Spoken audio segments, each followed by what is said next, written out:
Some places feel quiet in a way that is too deep to be empty. They hold echoes that never learned how to leave. Even in daylight, you can sense them breathing softly beneath the present. This is a story about one of those places. Before I ever walked its paths, Staten Island carried a name that locals spoke carefully, as if saying it too loudly might wake something resting beneath the trees. Willowbrook. Once, it was an institute meant to care for people who could not care for themselves. The buildings were wide and low, surrounded by grass that grew unevenly and trees that leaned inward, as though listening. On paper, it was a place of help. In reality, it slowly became a place of forgetting. Years passed, and the halls grew quieter than they should have been. Patients were left alone for long stretches of time. Rooms echoed without voices answering back. Windows stayed open to the cold, and doors were locked not for safety, but for convenience. The air itself seemed heavy, as if the walls had learned how to hold sadness. Eventually, the truth surfaced, and the place was shut down. The lights went off. The doors closed. Nature began the slow work of reclaiming what people had abandoned. But silence does not always mean an ending. Long after Willowbrook stood empty, the land still felt watched. Broken buildings remained scattered across the grounds, their paint peeling like old skin. Paths led nowhere. At night, the wind moved through open windows and stairwells, making soft, hollow sounds that carried far beyond the trees. Some said it felt like the place remembered everything. It was around this time that an old name returned, whispered again among the locals. A former worker from the facility, a man who knew the grounds well, had begun living among the ruins. He blended into the landscape, moving quietly, sleeping where no one thought to look.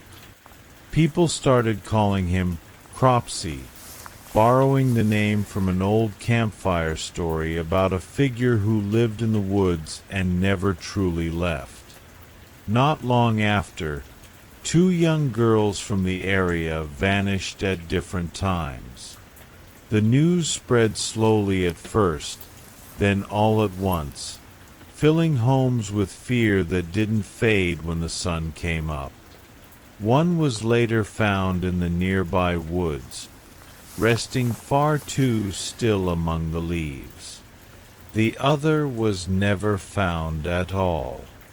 The land, once again, kept its secrets. When authorities finally uncovered the truth, the story settled into Staten Island like a permanent fog. The abandoned buildings were searched. The trees were walked through again and again. Yet even with answers, the unease never fully lifted. Some questions simply do not loosen their grip. Years later, life moved forward the way it always does. The old grounds were transformed, cleaned, rebuilt, and renamed. Classrooms replaced wards. Students walked paths once left empty. I am one of them now, attending college where Willowbrook once stood. Most days feel normal. Sunlight falls gently over the campus. Laughter drifts between buildings. But every so often, when the air is still and the trees are quiet, there's a sense that something older is listening. Not threatening, not angry, just present, as if the land remembers every footstep it has ever held. I walked past those trees knowing what stood here before, feeling both grounded and humbled. The past doesn't reach out. It doesn't need to. It simply exists beneath the surface, steady and silent. And as night settles over the campus and the world softens into shadow, that quiet presence fades back into the earth, making room for the next story, waiting patiently to be told. Sometimes, history holds stories that whisper quietly beneath the weight of time. Tales that seem almost frozen in a soft haze of memory, yet their echoes linger, urging us to pause and listen. One such story comes from a small town in Michigan, in a place called Bath. Bath was the kind of town where mornings felt gentle, and the world moved at a steady, familiar pace. Children walked to school along dusty roads lined with trees, their footsteps soft on the earth, while neighbors exchanged greetings from wooden porches. Life here was ordinary, peaceful, and predictable, or at least it seemed to be. Among the townspeople lived a man named Andrew Kehoe. To outsiders, he appeared intelligent and capable, a man who understood numbers and responsibility. He served as the treasurer of the school board, a position that reflected his reputation for careful planning and thrift. But behind the polite exterior, Kehoe carried a deep and growing impatience. Those who knew him well noticed small, unsettling moments. A horse that failed to meet expectations, a quiet word laced with tension, a glance that lingered too long. These glimpses hinted at the complexity and turbulence within him, hidden beneath the ordinary rhythm of daily life. By the mid-1920s, life pressed on Kehoe in ways that weighed heavily on his mind. His wife suffered from chronic tuberculosis, a slow illness that demanded attention, care, and resources. Medical bills mounted, and financial strain grew. In the same years, Kehoe sought to expand his influence, running for town clerk only to face defeat. In his mind, every setback, every disappointment, became intertwined with the school he served, with the people around him, until his quiet anger began to swell into something more profound, more consuming. As spring approached in 1927, the town of Bath carried on as it always had. Children prepared for school, teachers organized lessons, and families moved through their mornings, unaware of the quiet storm gathering nearby. Kehoe, meanwhile, had been preparing in secret. Over months, he collected explosives and hid them beneath the school basement, his work as a handyman providing the opportunity. The world above continued in its gentle rhythm, oblivious to the quiet danger that lay beneath. On the morning of May 18, 1927, the day began like any other. Sunlight spilled across the streets of Bath, soft and warm, while students gathered at the school, their laughter faintly echoing in the halls. Then, just 15 minutes after classes began, a clock's alarm sounded, a small, ordinary sound that suddenly became extraordinary. The explosive's keyhole had hidden detonated, sending a shock through the building. Walls trembled, dust fell, and the familiar hallways of the school transformed into a scene of quiet chaos and confusion. In the minutes that followed, townspeople rushed toward the school, hearts heavy with concern. Parents, neighbors, and friends moved with care, hoping to help, to rescue, to reach the children who had walked to school that morning. And yet, as the town gathered, another presence arrived, Kehoe himself. He approached with a calm that belied the storm he had set in motion. He spoke quietly to the superintendent, confessed, and then, in a final act, detonated explosives within his own vehicle, taking his life and those closest to him in a moment that would be remembered for generations. In the aftermath, investigators explored Kehoe's farm and discovered traces of his meticulous planning. Trees had been killed deliberately, fences dismantled, and even the legs of his horses bound to prevent their escape. Each action revealed a mind that had moved quietly and carefully, yet had been consumed by anger and despair. Hidden messages, unused resources, and carefully laid signs painted a picture of a man who had walked a line between ordinary and tragic, leaving behind echoes that would linger in the town's quiet streets forever. And yet, amidst the darkness, there is a strange, soft stillness. The town rebuilt, life resumed, and the ordinary sounds of footsteps, wind through the trees, and laughter of children slowly returned. The echoes of that day remain in memory, but the present carries a gentle reassurance, a reminder that even in the wake of tragedy, life continues, softly, patiently, like a quiet lullaby across the years. As you imagine the streets of Bath now, empty and peaceful beneath the soft glow of morning, allow yourself to carry both the memory and the calm. History whispers, but the world moves gently, and in the quiet, there is always a place for hope, reflection, and understanding. The school was quiet that morning, almost too quiet. The kind of quiet that makes your footsteps echo across the hallways and stretches shadows long across the walls. Students moved from room to room, unaware of the small disturbances that seemed to hum beneath the surface. A faint click of a locker, a whisper of air from an open window, the soft metallic scent that hung in the air after a storm.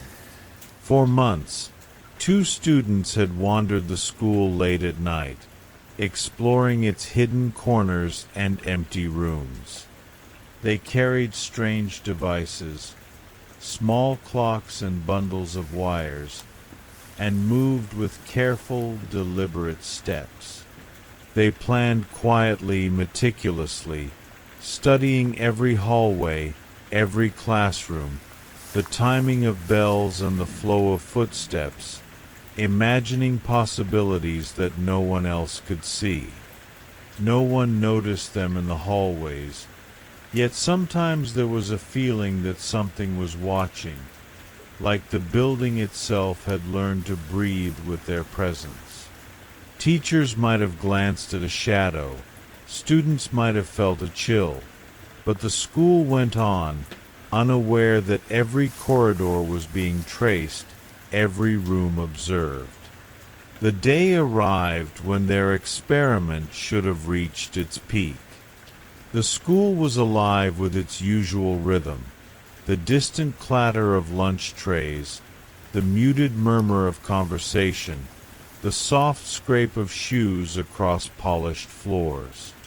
And then, in a single quiet moment, everything paused. A clock ticked too loudly, a locker door swung open and closed, and the two students realized that their careful plans were failing.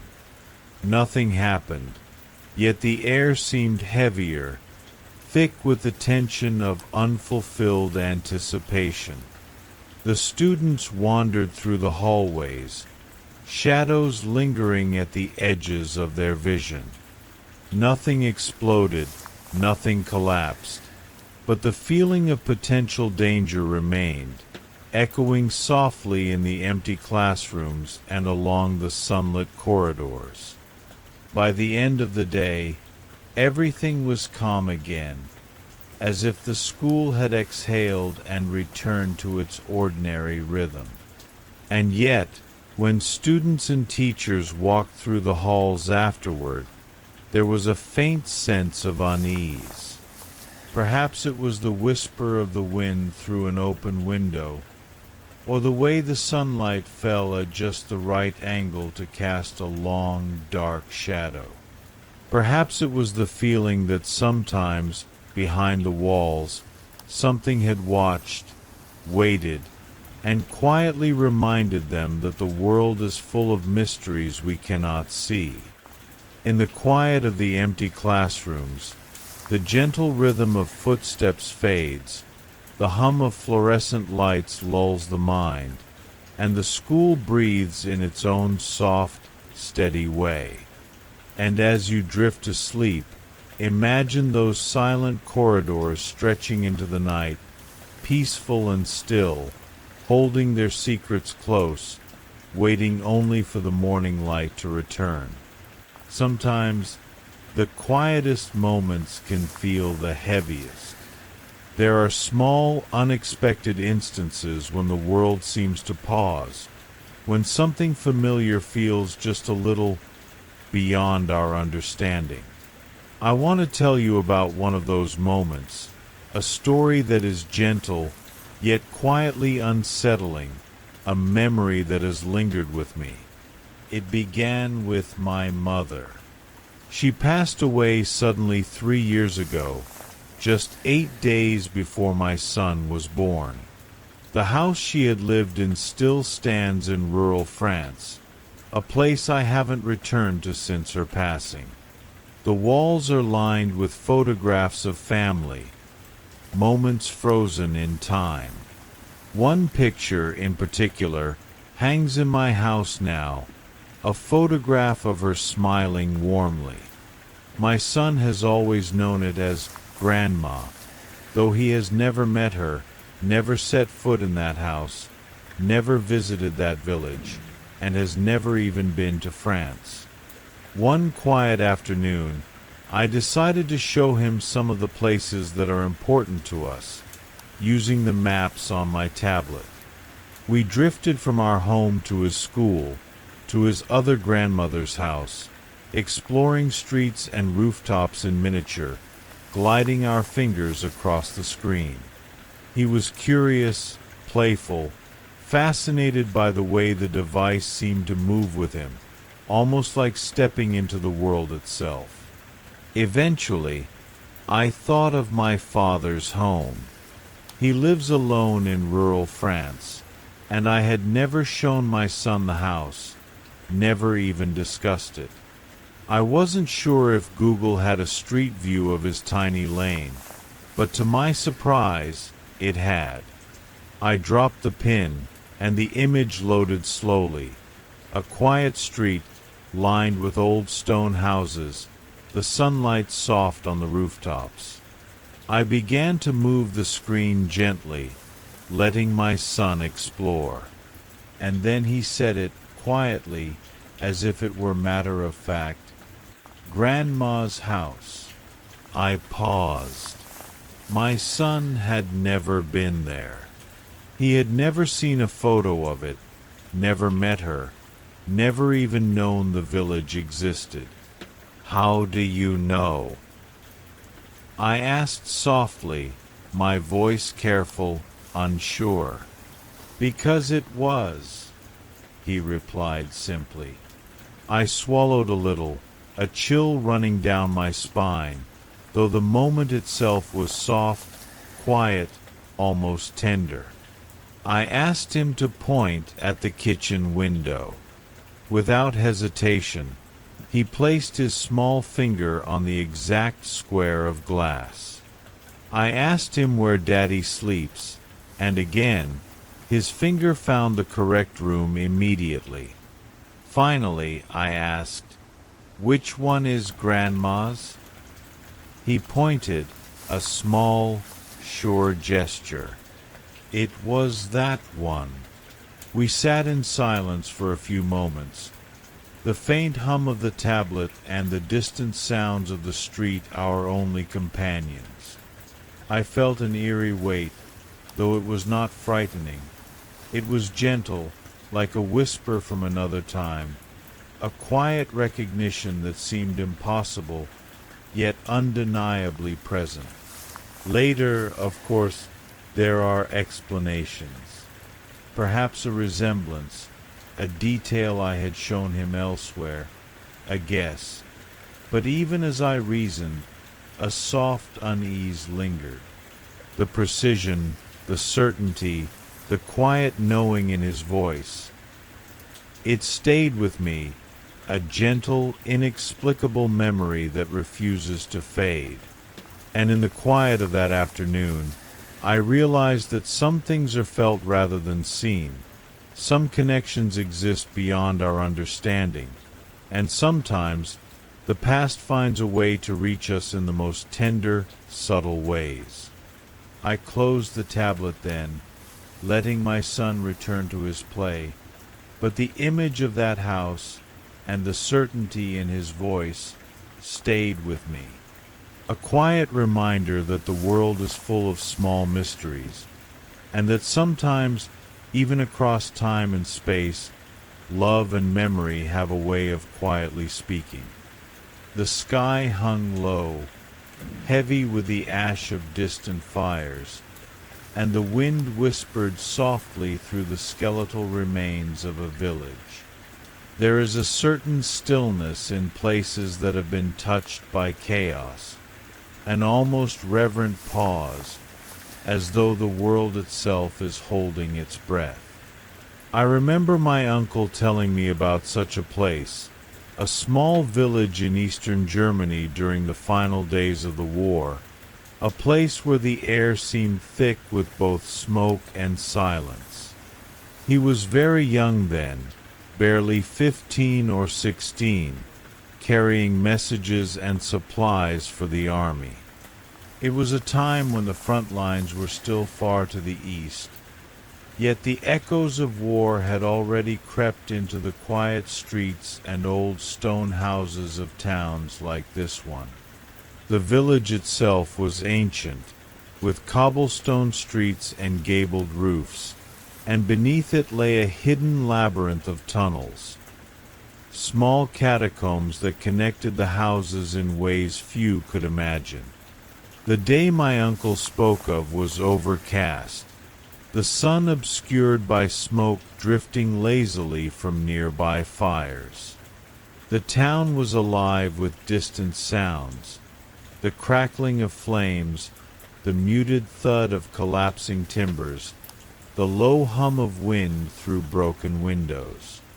My uncle and his companions were sent to guide the villagers out, to help them reach safety, to move them from the danger above into shelter. He described the feeling of descending into those quiet, cool tunnels beneath the village, the contrast between the heat above and the muted darkness below. The tunnels were narrow, lined with stone, and echoed faintly with each footstep. It was a place where shadows clung to the walls, stretching and shifting with every flicker of light from the torches they carried. The air smelled of earth and old stone, mingled faintly with the smoke seeping down from the burning streets. As my uncle moved deeper into the tunnels, He spoke of a quiet room he came upon, a small, dimly lit space, tucked beneath the village like a secret. There, he found a woman seated, a figure so still it seemed almost like a sculpture in the dim light. In her arms, a small child rested. The quiet of the room was profound. My uncle tried to call out, to guide them gently, thinking they were merely hiding from the chaos above, unaware that the world outside had already begun its slow, relentless march toward safety. Yet, even in the hush of the tunnels, he could feel that something had already passed, that the warmth and movement of life had left this hidden corner. He paused, uncertain, feeling the weight of the silence pressing in from all sides. The catacomb was cool, the air dense and still, and every sound, his own breathing, the faint scrape of boots against stone, seemed magnified, echoing softly back from the walls. He spoke of the strange sensation of being a witness to a moment frozen in time, of the stillness that felt almost sacred, even amidst the chaos above. After a long pause, my uncle moved on, guiding others through the winding tunnels, the soft lamplight flickering against rough stone. The village above continued to smolder, a distant, quiet reminder of a world in turmoil. Yet down below, in those hidden passages, there was a certain calm, an eerie, gentle quiet that seemed to cradle the memory of the lives that had once passed through these stone corridors. Even now, when he told the story, he spoke softly, almost reverently. The village, the tunnels, the quiet room, they lingered in his memory like a dream caught between sleep and waking. And though the day had been filled with uncertainty and fear, there was also a strange, tender stillness in the hidden spaces, a quiet moment preserved beneath the chaos of the world above. Walking through such stories, you can almost feel the weight of time and memory, the hush of stone corridors, the soft sigh of wind through empty streets. And as the village sleeps now, long after the war, it seems to hold on to that same quiet, waiting patiently, keeping its secrets tucked gently beneath the surface, just out of reach, yet always present. The village lay silent under a pale March sky, the kind of quiet that presses softly against your ears, making every small sound seem louder than it should. I remember walking along the edge of the ruined streets, watching shadows stretch long and thin across the crumbling walls of the houses. A cold wind whispered through the empty windows, carrying with it a faint, metallic scent that seemed to linger in the air. From the safety of a hollowed-out building, I watched the world outside, every movement magnified by the stillness. A group of soldiers passed through the village, their boots clattering against the cobblestones. They moved with purpose, but there was a tension in the way they glanced at the buildings, a sense of unease that made the hairs on my neck stand on end. I could feel the weight of the deserted streets pressing in, and I stayed perfectly still, my breath slow and shallow. As I observed, small moments of strangeness unfolded. Doors swung open where no one stood, objects shifted inexplicably, and the distant sounds of hurried footsteps echoed across the empty squares. The village seemed alive, watching, waiting, holding its secrets in the shadows. Every corner seemed to whisper warnings, Every window held a silent gaze. Time stretched. The soldiers continued on, their presence creating a rhythm that I could almost feel in the ground beneath me. The quiet pulse of a place caught between calm and chaos. I noticed the people in the village retreating, some hurrying into their homes, others pausing at doorways, as if sensing the tension that hummed through the air. Eventually, the village returned to its usual stillness. The wind shifted, carrying the faint scent of smoke from a distant fire. The quiet became comforting, almost lulling. Shadows melted back into the corners, and the streets seemed to exhale with relief. And as I stepped from my hiding place, the village felt peaceful once more, empty, silent, yet still holding the memory of the tension that had passed. Walking through the streets, I realized that some places keep their stories quietly tucked away in the shadows. You might never see what has happened, but if you listen closely, if you pause and let the air settle around you, you can feel it, the lingering presence of the past, just beneath the surface, soft and patient, waiting for the next observer. And so the village sleeps again, under the pale light of early spring, holding its secrets, gentle and silent, ready for the next quiet story to unfold. Some houses feel quiet in a comforting way. Others feel quiet like they are listening. This is a story about a home that never felt empty, even when it was. A place where the silence carried soft echoes that never fully faded. My family moved into the house after a few difficult years.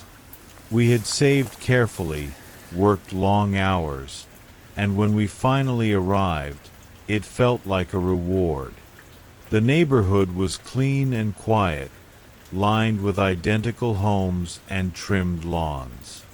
Our house had once been a model home, filled with staged furniture and perfect lighting to impress visitors. By the time it became ours, most of that was gone, but the openness remained. The heart of the house was a large loft near the top floor. It was open on all sides, with two staircases leading up to it, one from the front of the house and one from the back. Sound traveled easily there. A laugh, a footstep, even a whisper could drift through the space like it was meant to be heard. In high school, the loft became our usual hangout. One evening, two of my closest friends were there with me, stretched out on the couch, the television glowing softly in the dim room. They were always close to each other, always laughing, always touching. It was normal, comfortable, predictable.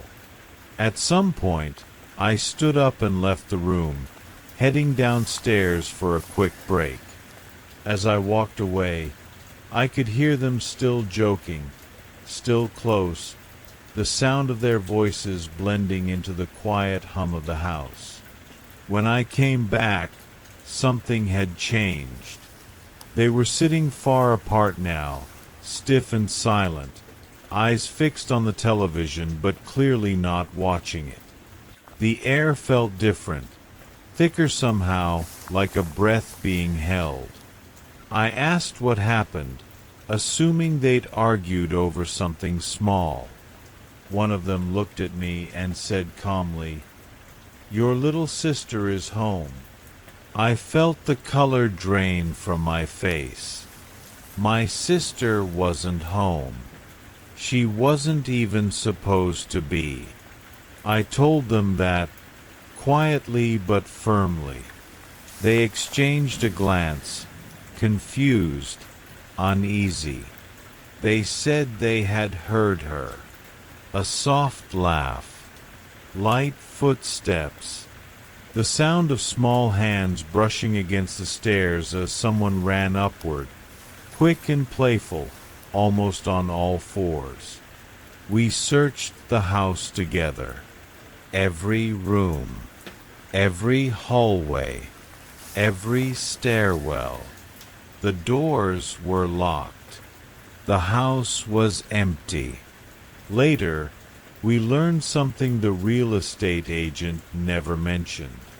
Before the house was staged and polished, before it was meant to be admired, another family had lived there.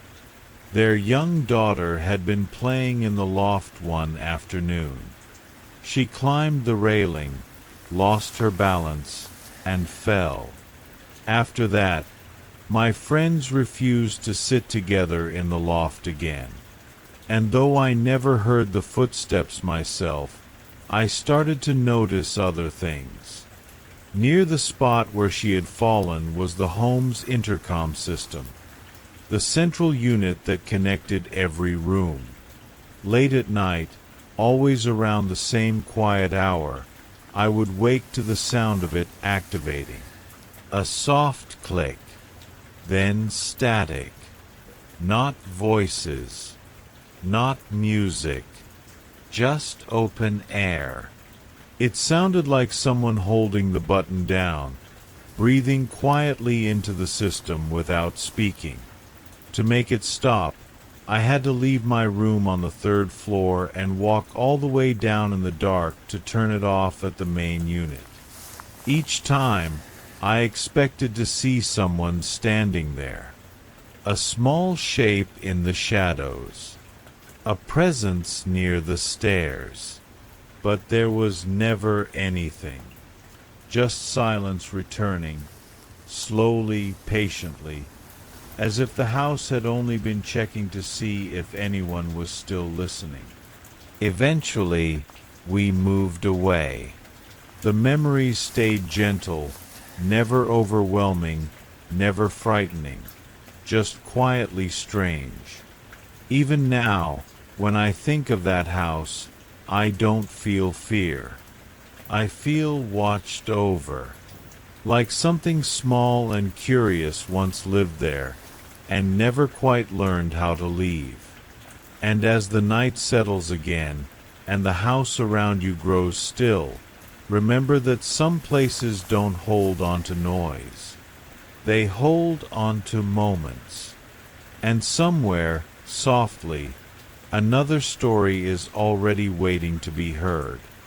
Some nights pass quietly, leaving no trace behind. Others leave a soft mark on your memory, like a shadow that lingers even after the light returns.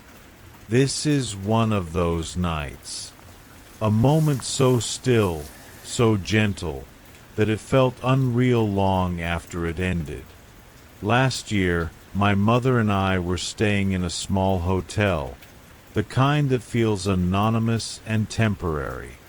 The room was simple and quiet, wrapped in the faint hum of distant traffic and the low, steady breathing of the building itself. The curtains were drawn, the lights were off, and everything felt calm enough to let sleep come easily. I lay in bed, staring into the dimness, letting my thoughts slow down. That was when I noticed something just beyond the edge of my vision. About 2 meters away, near the wall, there was a shape, tall, still, and unmistakably human. Not detailed, not solid, just a silhouette, gently darker than the surrounding darkness. At first, I told myself it was nothing. A trick of tired eyes.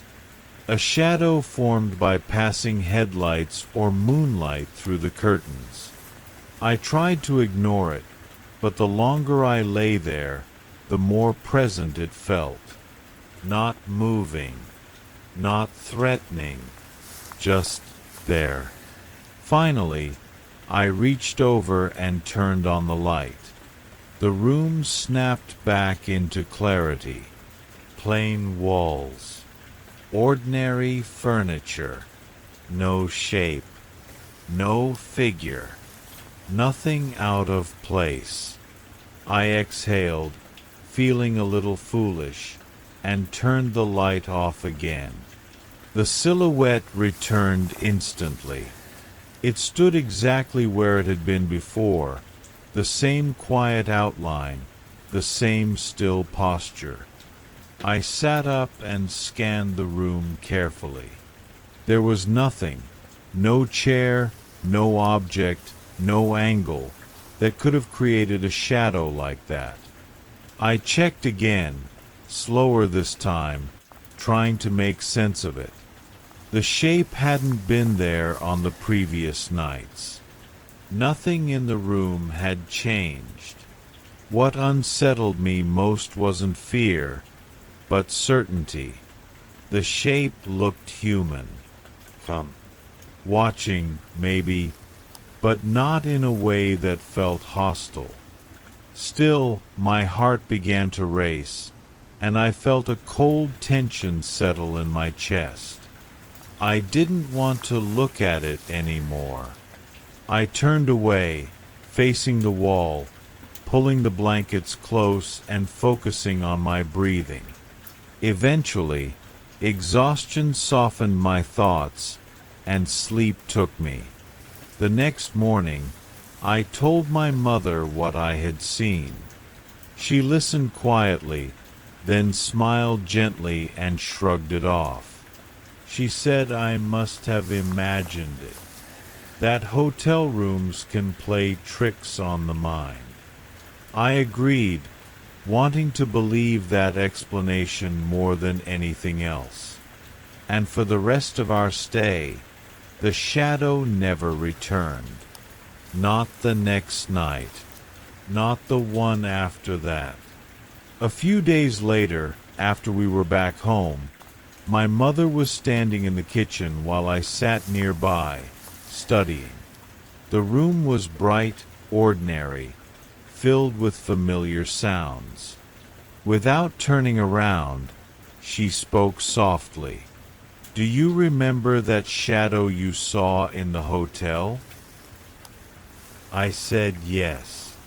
After a pause, she added, almost casually, "I saw it too." The words settled slowly, like frost forming in still air. She explained that she hadn't told me because she didn't want to frighten me. She thought I was asleep.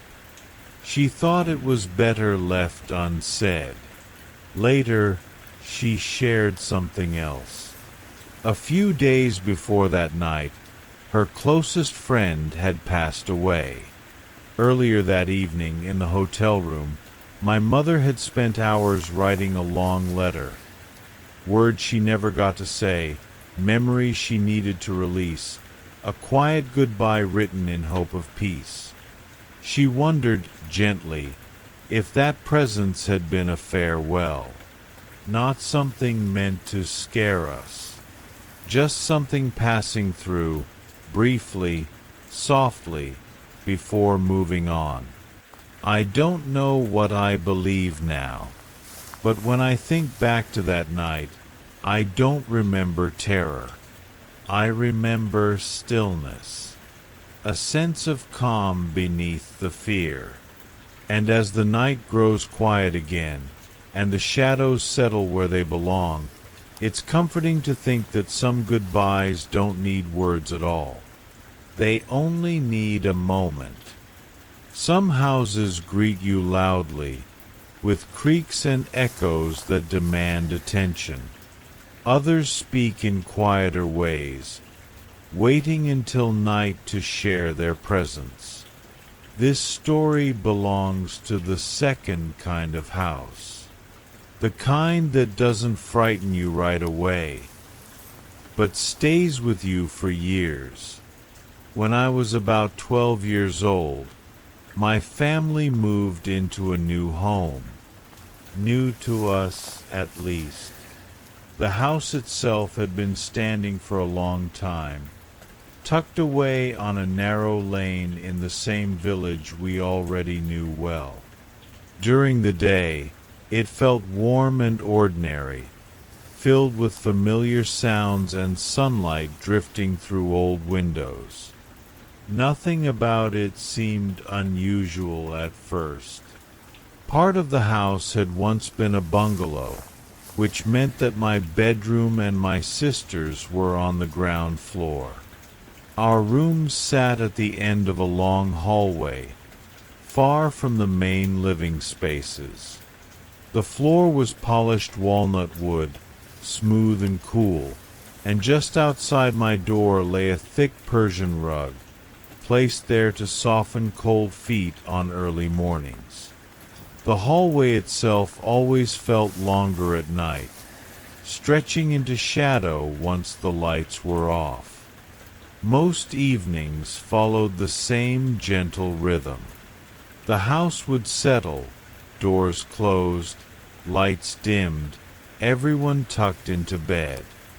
Around 11 o'clock, when the world outside had gone quiet, I would be lying under my blankets, half awake, listening to the soft hum of the night. That was when the footsteps would begin. They always started far down the hallway, near the guest suite at the opposite end of the house. Slow, steady steps, unhurried. I could hear the distinct sound of shoes against wood, clear and deliberate. Not slippers, not bare feet. Outdoor shoes, lightly tapping against the polished floor. I knew my family well enough to recognize their movements. Everyone walks differently, even in the dark. These footsteps didn't belong to anyone I knew, and I was certain no one else was awake. The house was still, except for that sound moving calmly closer. The footsteps would pass my sister's room first, then approach mine. As they reached the rug outside my door, there would always be a pause. The sound would soften, disappear for a few seconds, as though whoever or whatever was walking had stepped onto the thick fabric. I would count the silence without meaning to. 1, 2, 3. Then the footsteps would return on the other side of the rug, clear again on the wood, continuing down the hallway toward the living room. Slowly, gently, fading as they moved farther away.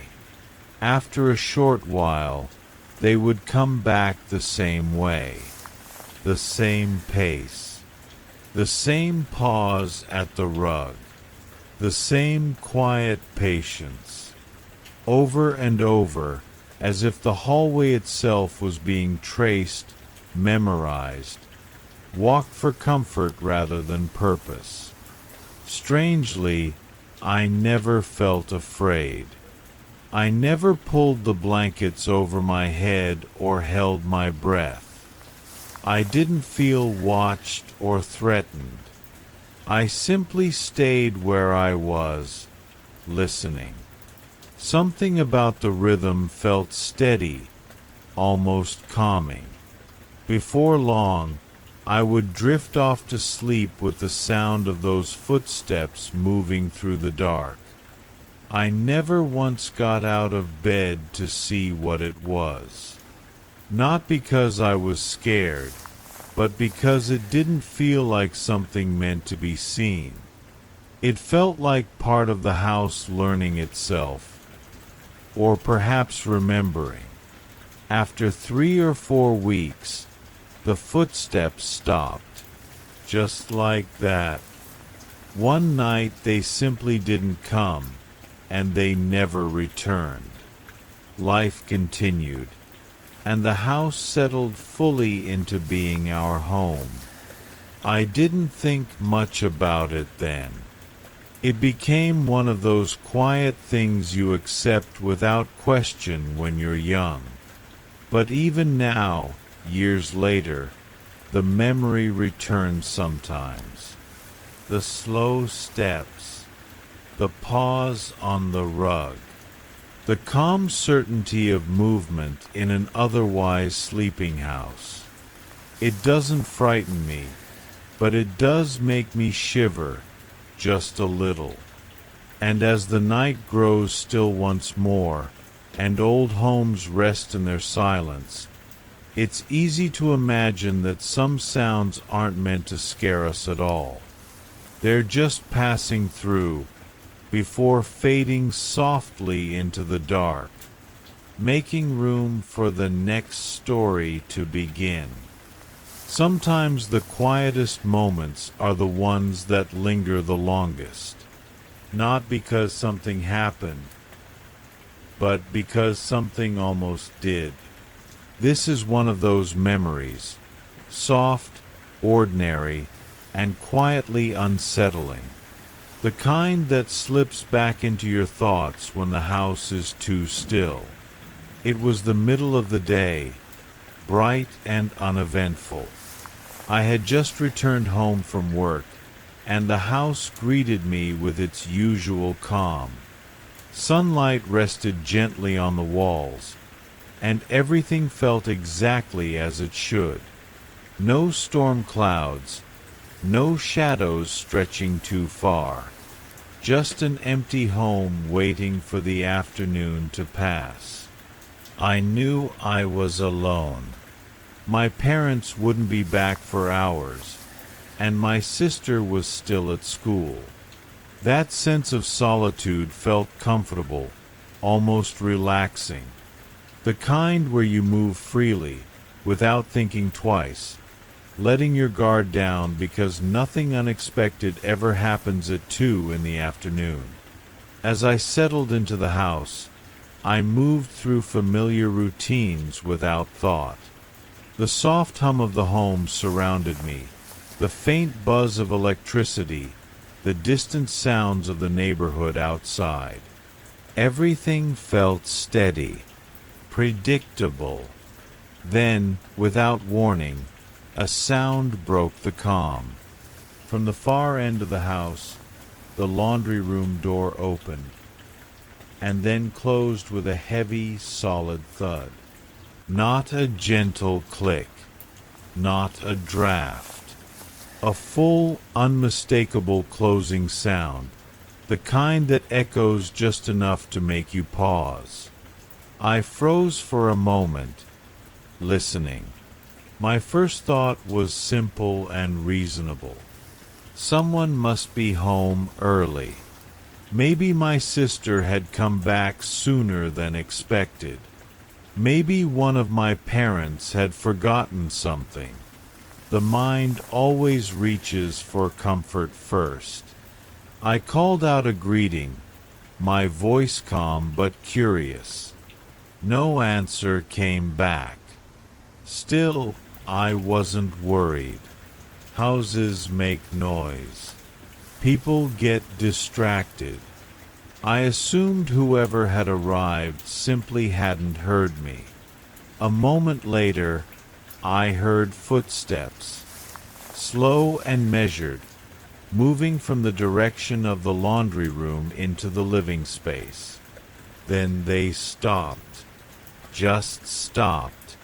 I called out again, a little louder this time. The silence that followed felt heavier, like the air itself was waiting. I told myself it was nothing. Maybe headphones. Maybe someone lost in their thoughts. When I finished what I was doing, I stepped out, expecting to see a familiar face. But the house was empty. Every room sat exactly as I had left it. The living room was still. The hallway was quiet. No voices. No movement. I checked outside, scanning the driveway. Only my car sat there, unmoving under the afternoon light.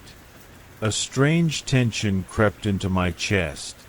Not panic, not yet, but something colder.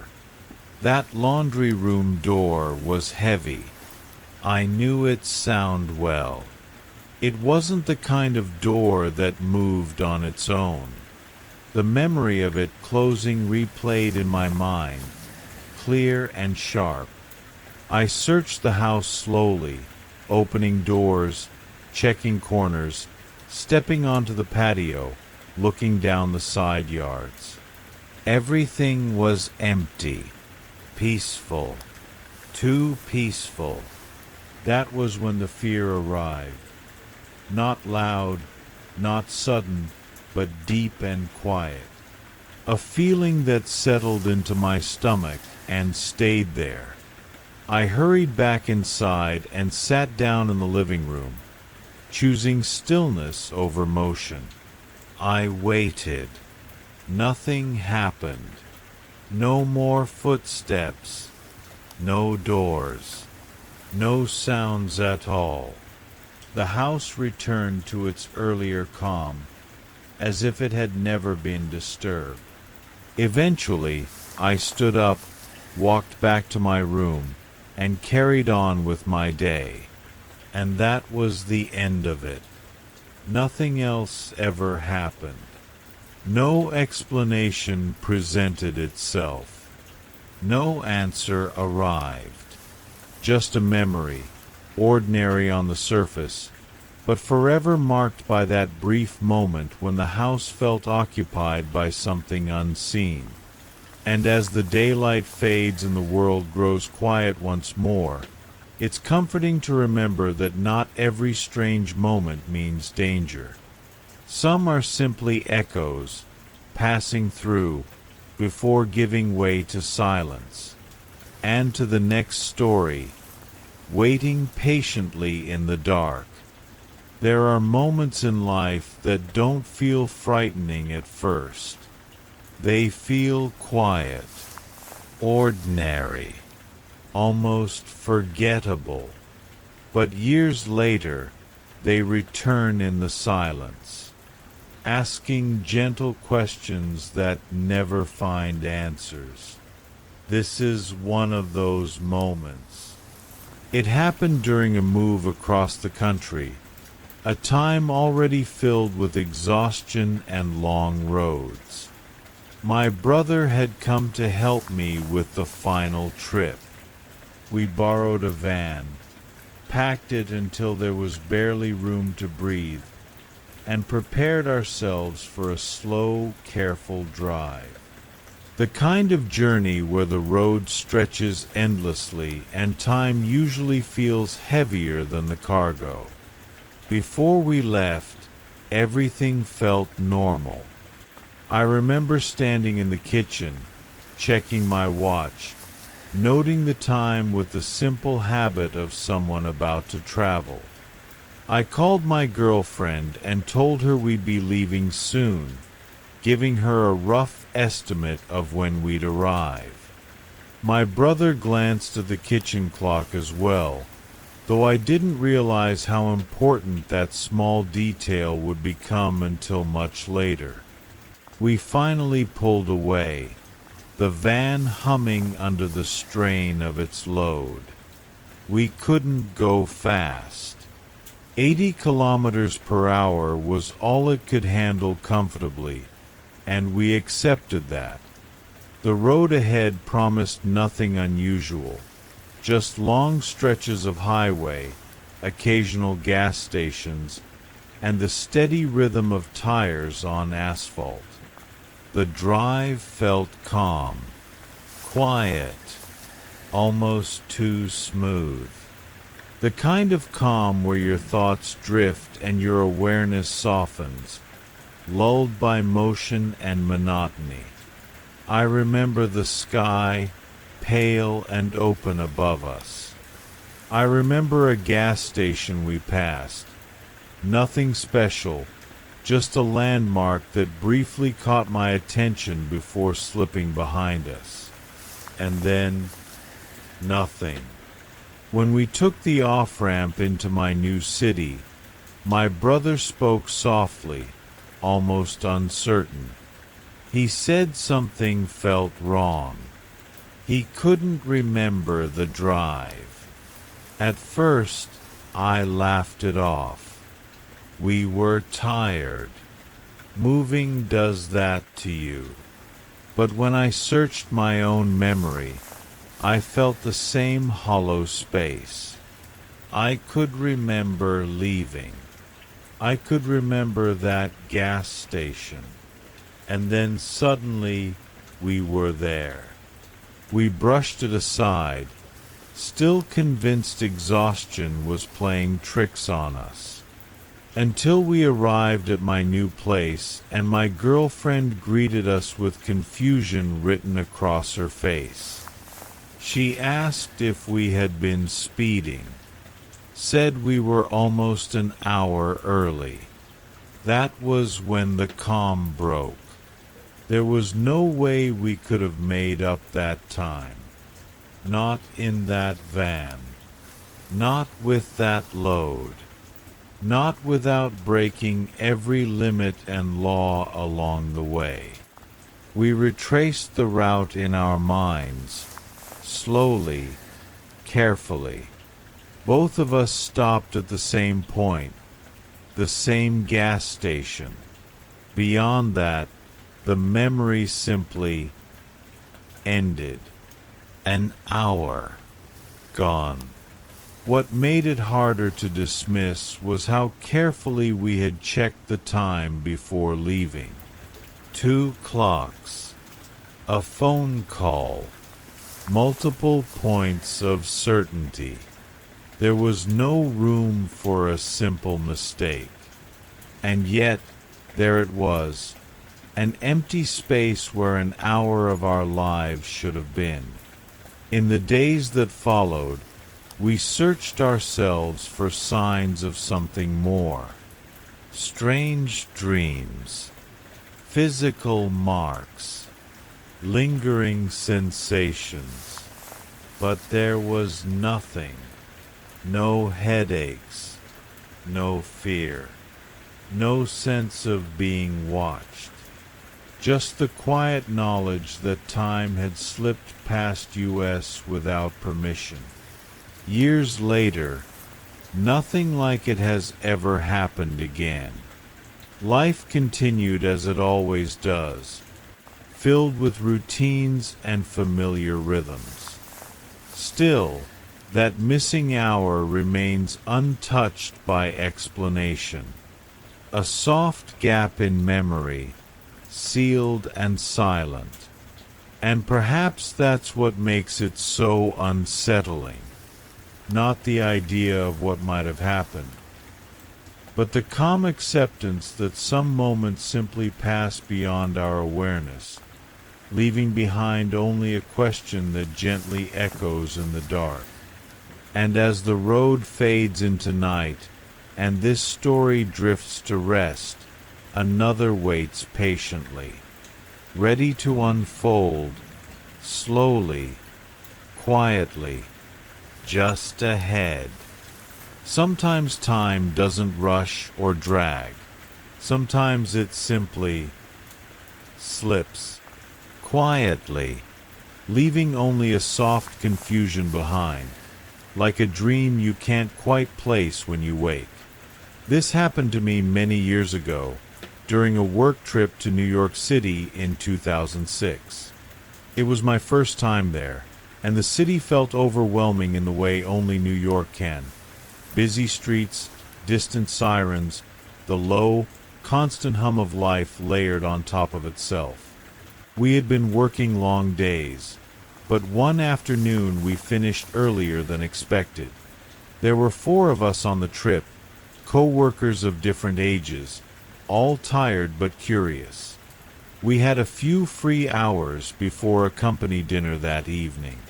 Plenty of time, we thought. Someone suggested going down to Ground Zero. None of us had ever been there, and it felt like something we should see while we had the chance. Before we left, We all checked the time. Phones came out. Watches were glanced at. We did the quiet math in our heads. 3 hours. Enough time to travel, walk around, come back, shower, and still arrive looking professional and calm. Nothing felt rushed. Nothing felt strange. The subway ride itself was uneventful. The train rocked gently, the lights flickered in that familiar underground way, and conversations faded into thoughtful silence as we drew closer. When we stepped out near the site, the feeling changed almost immediately.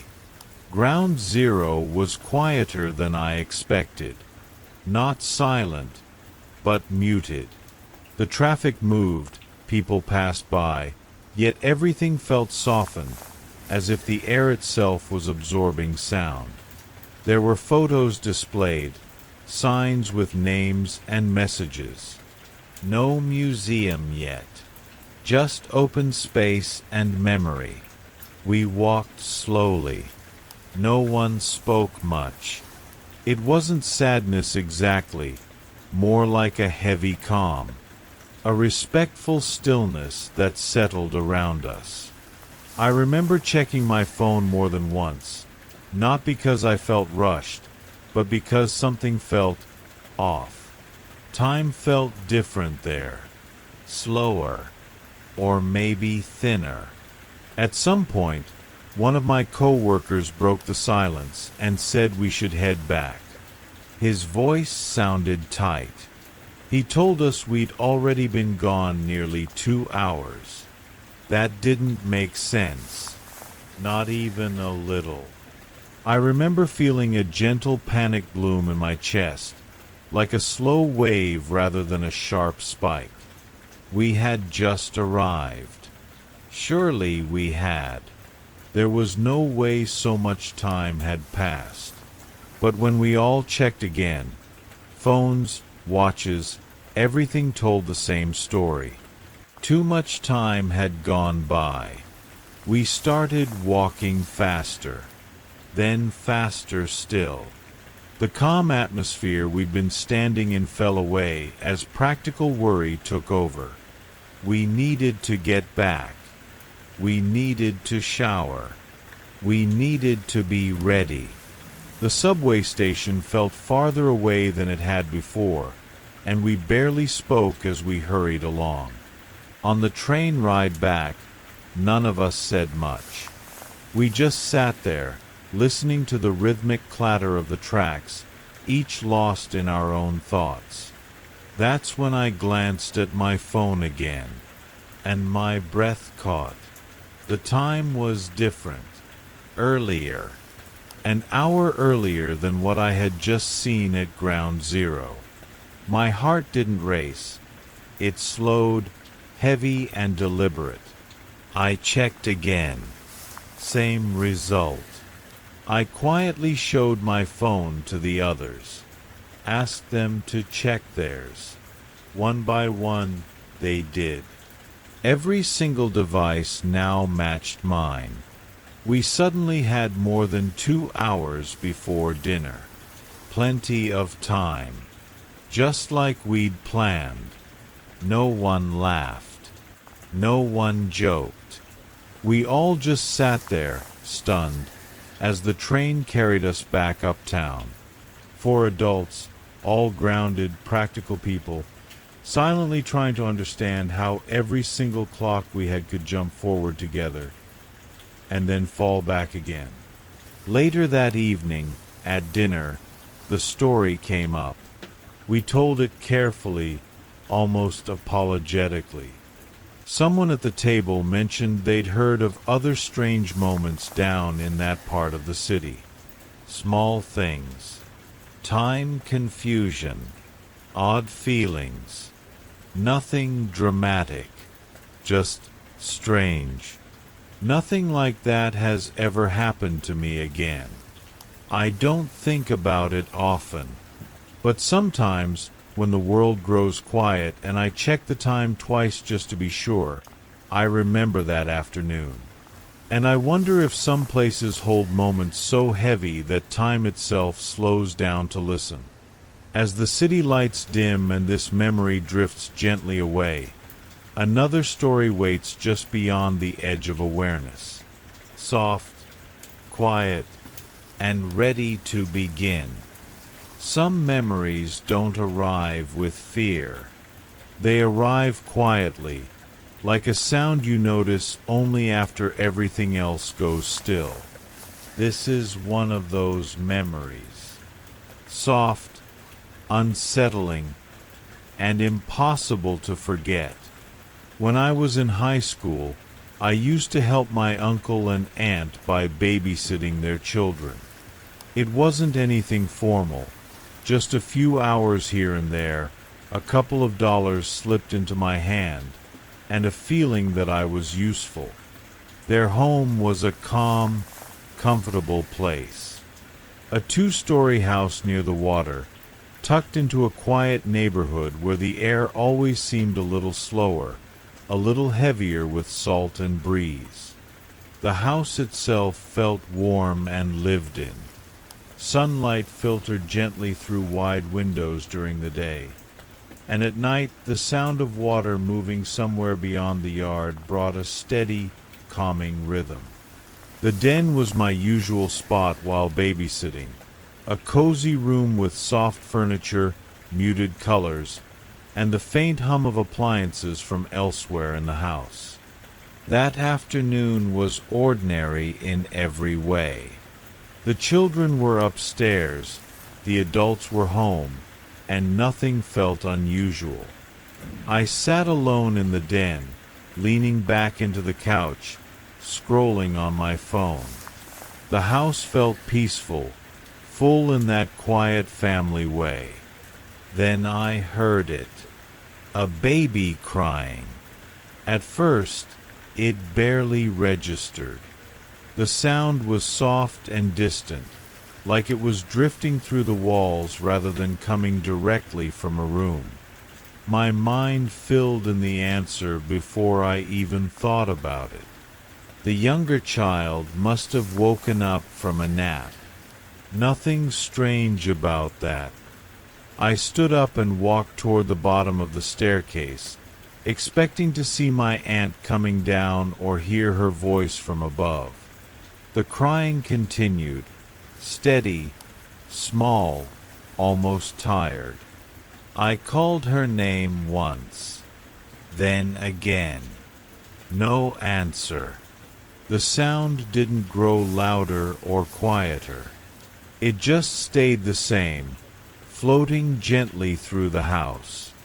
I remember pausing, listening closely, feeling that first faint prickle of unease. Still, logic held firm. Adults were home. Children cry. Houses carry sound in strange ways. I called out one more time and began to step onto the stairs. That was when I heard laughter outside. Children's voices. My cousins. My aunt. All together. All very clearly outside. The realization settled over me slowly, like cold air sliding down my back. Every hair on my arms lifted at once. The crying hadn't stopped. It was still there, coming from upstairs, where no one was supposed to be. I didn't run. I didn't shout. I didn't go looking. I turned around quietly, as if sound itself might notice me. I walked back through the den, picked up my keys, and stepped out the front door. As I closed it behind me, the crying was still there, soft, distant, and unchanged. I drove away with my hands tight on the wheel, my mind oddly calm and completely blank. No thoughts, no questions. Just a single clear instinct telling me to leave. Years passed. Life moved on. The memory stayed, tucked away, resurfacing only when the house or the story came up in conversation. One night, at a family gathering, loosened by laughter and drinks, I finally told my uncle what had happened. He didn't laugh. He didn't look surprised. Instead, he nodded slowly and told me something he had never mentioned before. He and my aunt had heard it too, more than once.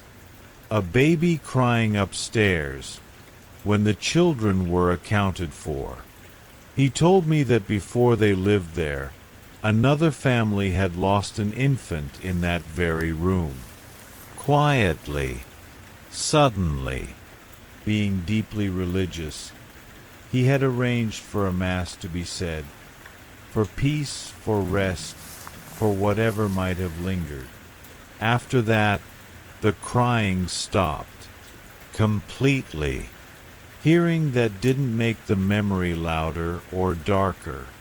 It softened it somehow, gave it an ending, a sense of calm. Even now, when I think back on that day, what stays with me isn't fear. It's the stillness, the gentle sadness of a sound that didn't mean harm, only presence. And as this memory fades into silence, the night grows calm once more, making room for the next quiet story, waiting patiently, just beyond the edge of sleep. Some dreams don't fade when morning comes. They stay tucked away, quiet and patient, waiting for the right moment to return. This is one of those dreams.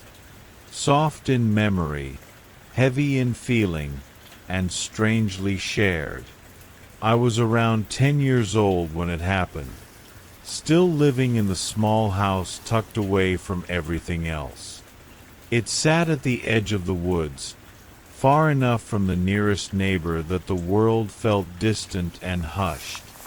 During the day, sunlight filtered gently through the trees. At night, the house felt wrapped in shadows and silence, as if the forest itself was listening. In the dream, it was daytime.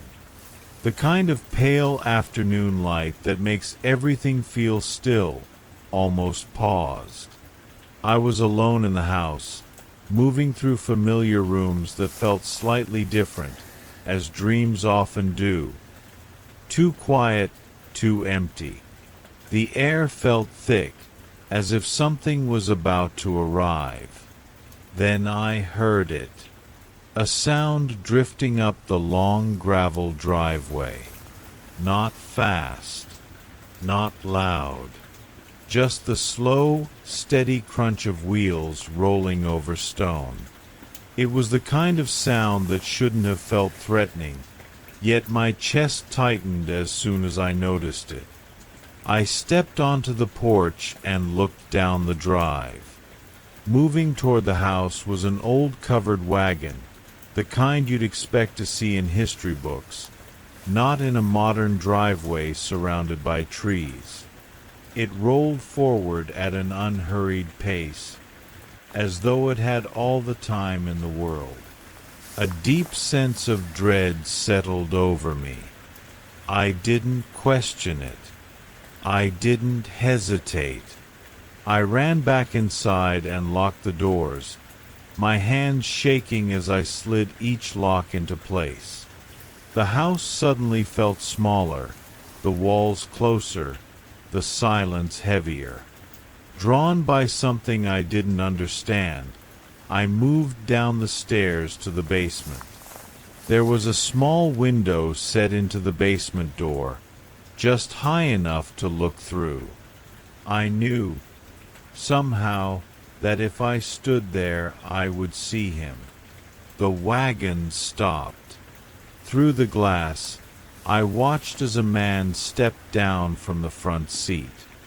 He wore dark clothing, carefully neat, and a tall hat that cast a shadow over his face.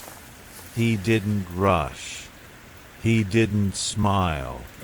He simply stood there, calm and deliberate, and looked directly at me through the window. When he was certain I was watching, he walked to the back of the wagon and lifted the covering. What lay beneath was wrong in a quiet, unsettling way. Shapes that should not have been there.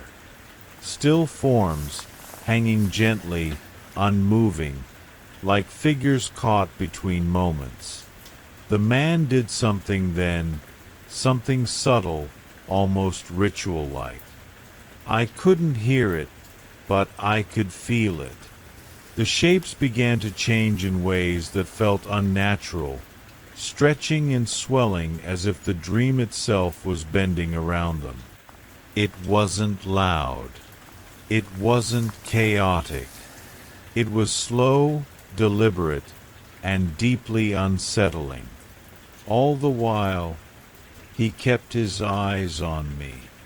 In that moment, I understood without words that this wasn't meant only for them.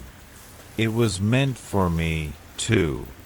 The certainty of it pressed down on my chest, making it hard to breathe.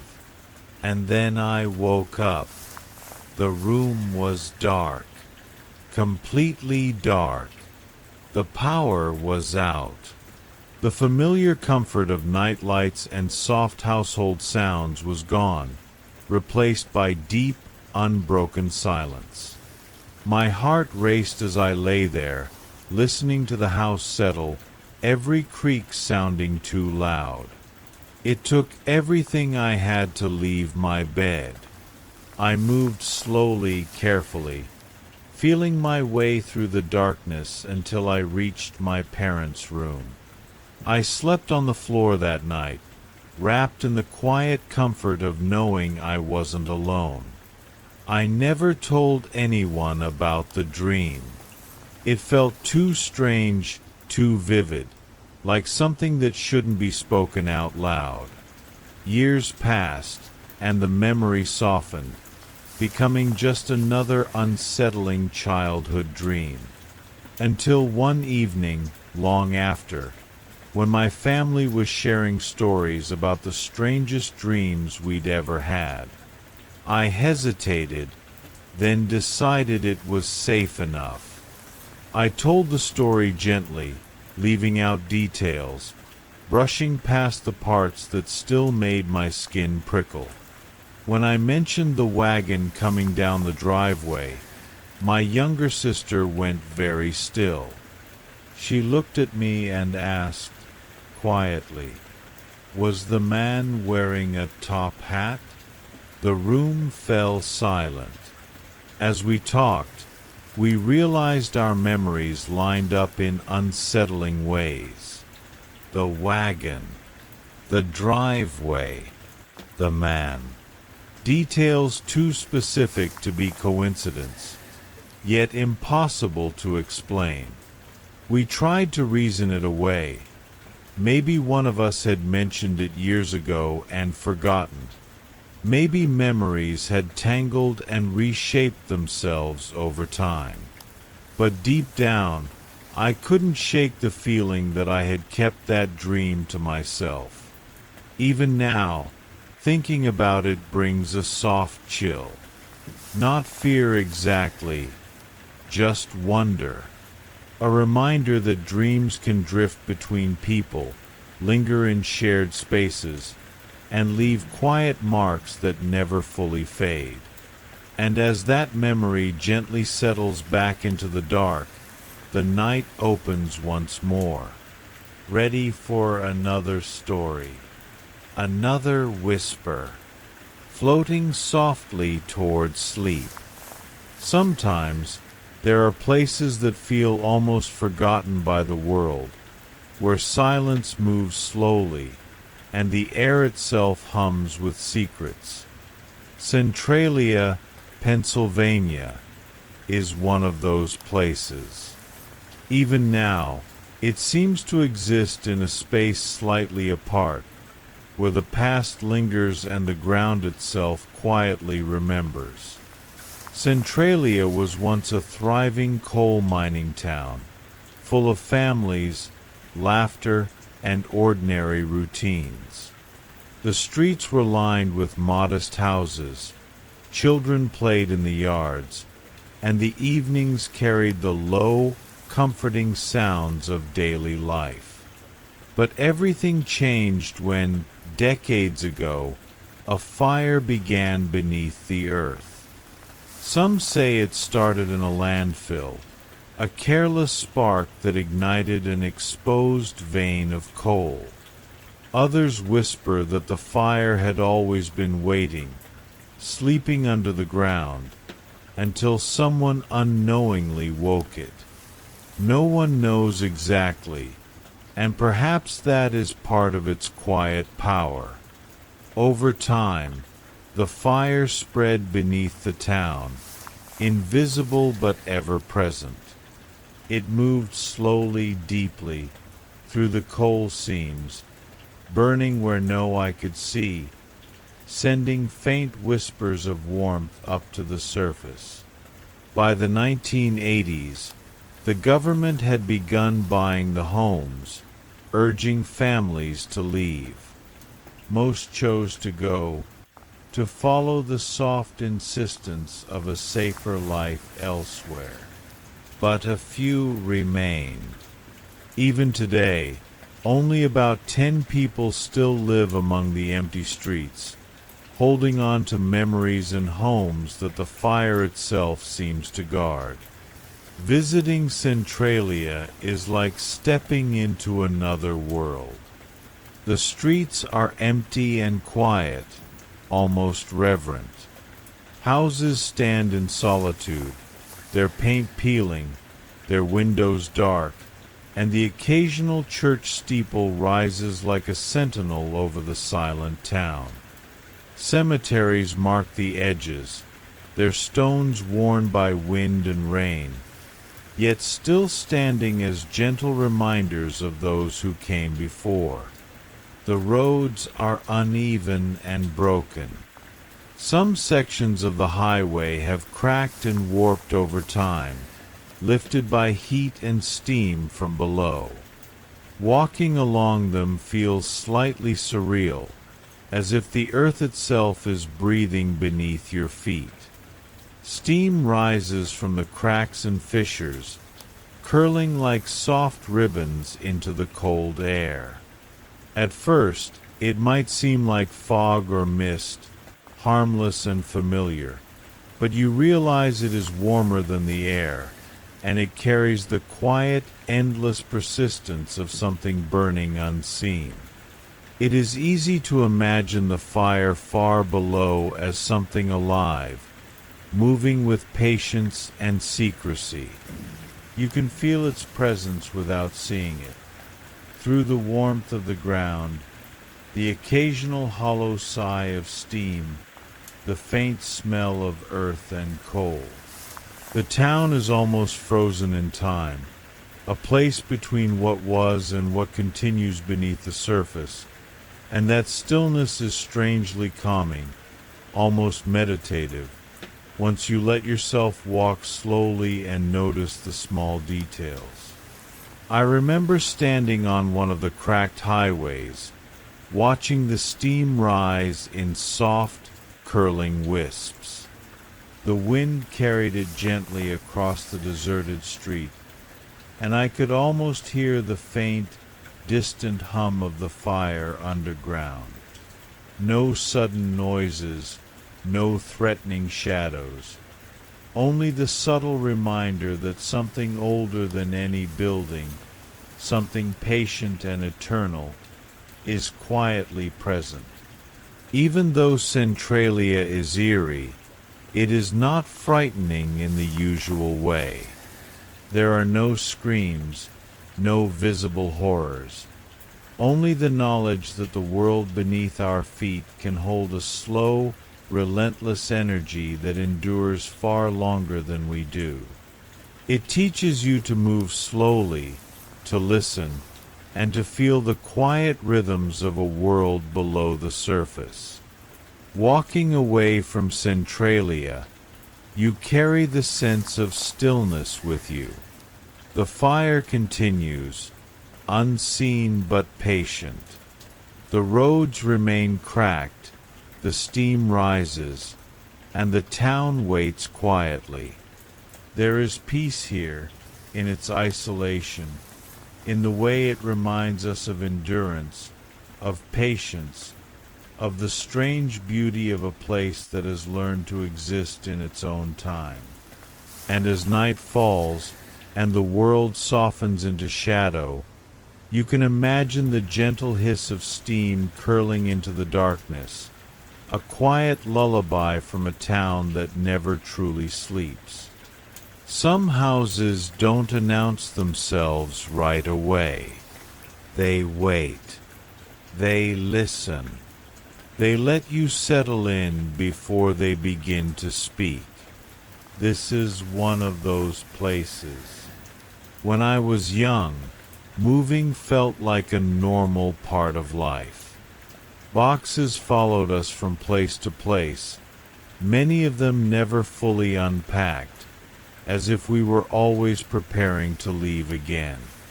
My father did his best, working wherever he could, never staying long enough for a place to truly feel permanent.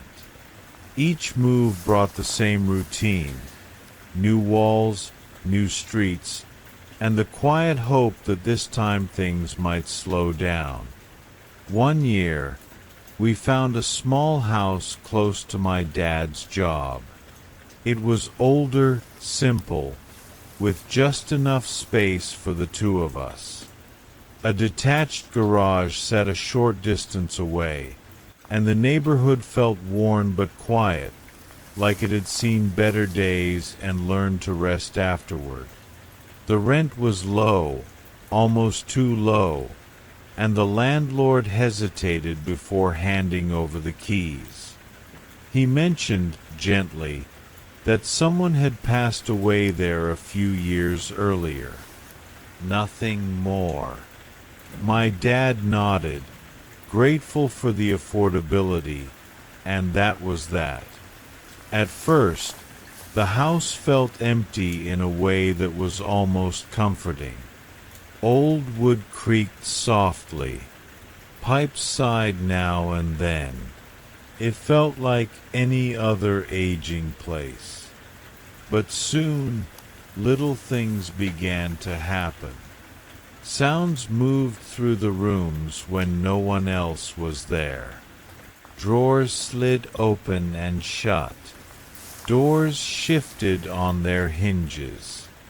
The bathroom sink would turn on briefly, then fall silent again. These weren't frightening noises, just the kinds of sounds you'd expect if other people were awake and going about their day. We learned to ignore them. One odd detail about the house stood out early on. The front door required a key from both sides. If it was locked, you couldn't leave without the keys in hand. It felt inconvenient, but we adjusted, or tried to. Not long after we moved in, the keys disappeared. With boxes stacked everywhere and stress already running high, my dad grew frustrated. He searched the house, retraced steps, muttered under his breath. His voice grew louder as the evening stretched on. Then, without warning, the keys fell onto the living room floor right in front of us. No clatter from above. No movement beforehand. Just a sudden, clear sound. We stood there for a moment. Then my dad picked them up, shrugged, and left for work, choosing not to think about it too much. But the keys never stayed put after that. Every evening, My dad placed them carefully in the same glass bowl on top of the television. By morning, they were somewhere else. Sometimes on the counter, sometimes tucked into places that made no sense at all. Once, we found them pushed through the small handhold of a sealed box of pots and pans, as if someone had done it deliberately, with quiet humor. We even laughed about that one. If that had been all, the house might have become just another strange memory. But nights were different. Almost every night, sometime between 2 and 3 in the morning, heavy footsteps echoed through the hallway outside our bedrooms. Slow, deliberate, back and forth. They sounded nothing like the soft creaks of settling wood. These steps had weight, purpose. As a child, I would lie still and count them, hoping they would fade. Sometimes they did. Sometimes they didn't. One night, overwhelmed and half asleep, I shouted into the darkness for it to stop. The house went completely silent. For a few seconds, everything felt suspended, like the air itself was listening. Then something rushed down the hallway toward my door. 3 sharp knocks struck the wood, one after another, before everything went quiet again. My father checked on me moments later, his voice calm but concerned. I couldn't explain what I felt, only that the house suddenly seemed too close, too aware. That night changed something in him. After that, he told me I could always sleep in his room if I felt uneasy, that nothing would bother me there. For a short while, things grew quieter. Then my father's girlfriend began staying over more often. She was kind, patient, and tried to make the place feel warmer. One night, after a small disagreement, they went to bed separately, the house settling into its familiar late-night hush. Sometime in the early morning, she woke suddenly, already on the floor. She felt her ankle being pulled, slowly, steadily, as if someone unseen was guiding her down the hallway. When she screamed, the pressure vanished. She ran back to the bedroom, shaking, and turned on the light. My dad listened without interrupting, his face pale but steady. That was the moment he decided we were leaving. I stayed with relatives while he packed up the house alone. Friends came by to help, keeping him company. Nearly all of them mentioned the same strange detail when they arrived. Each thought they had seen a small white dog moving quietly through the rooms. No barking, no sound at all, and no dog was ever there. By the time we left, the house felt calm again, almost relieved. Years later, I still think about that place. I wonder if it's quiet now, if the footsteps have finally stopped, if the keys rest where they're placed.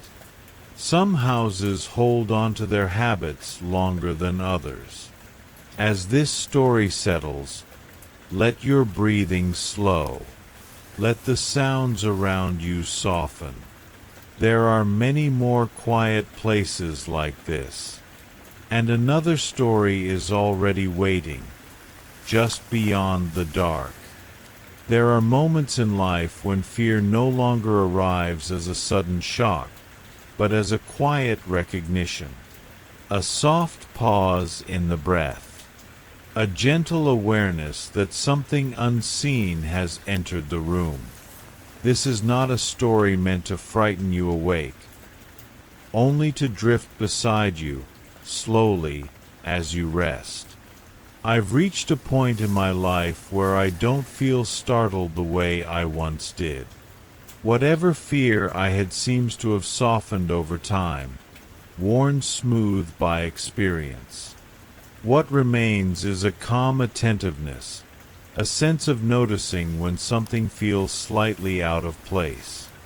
These are a few moments that stayed with me, not because they were loud or dramatic, but because they were quiet and strangely familiar. Not long ago, I lost a close friend.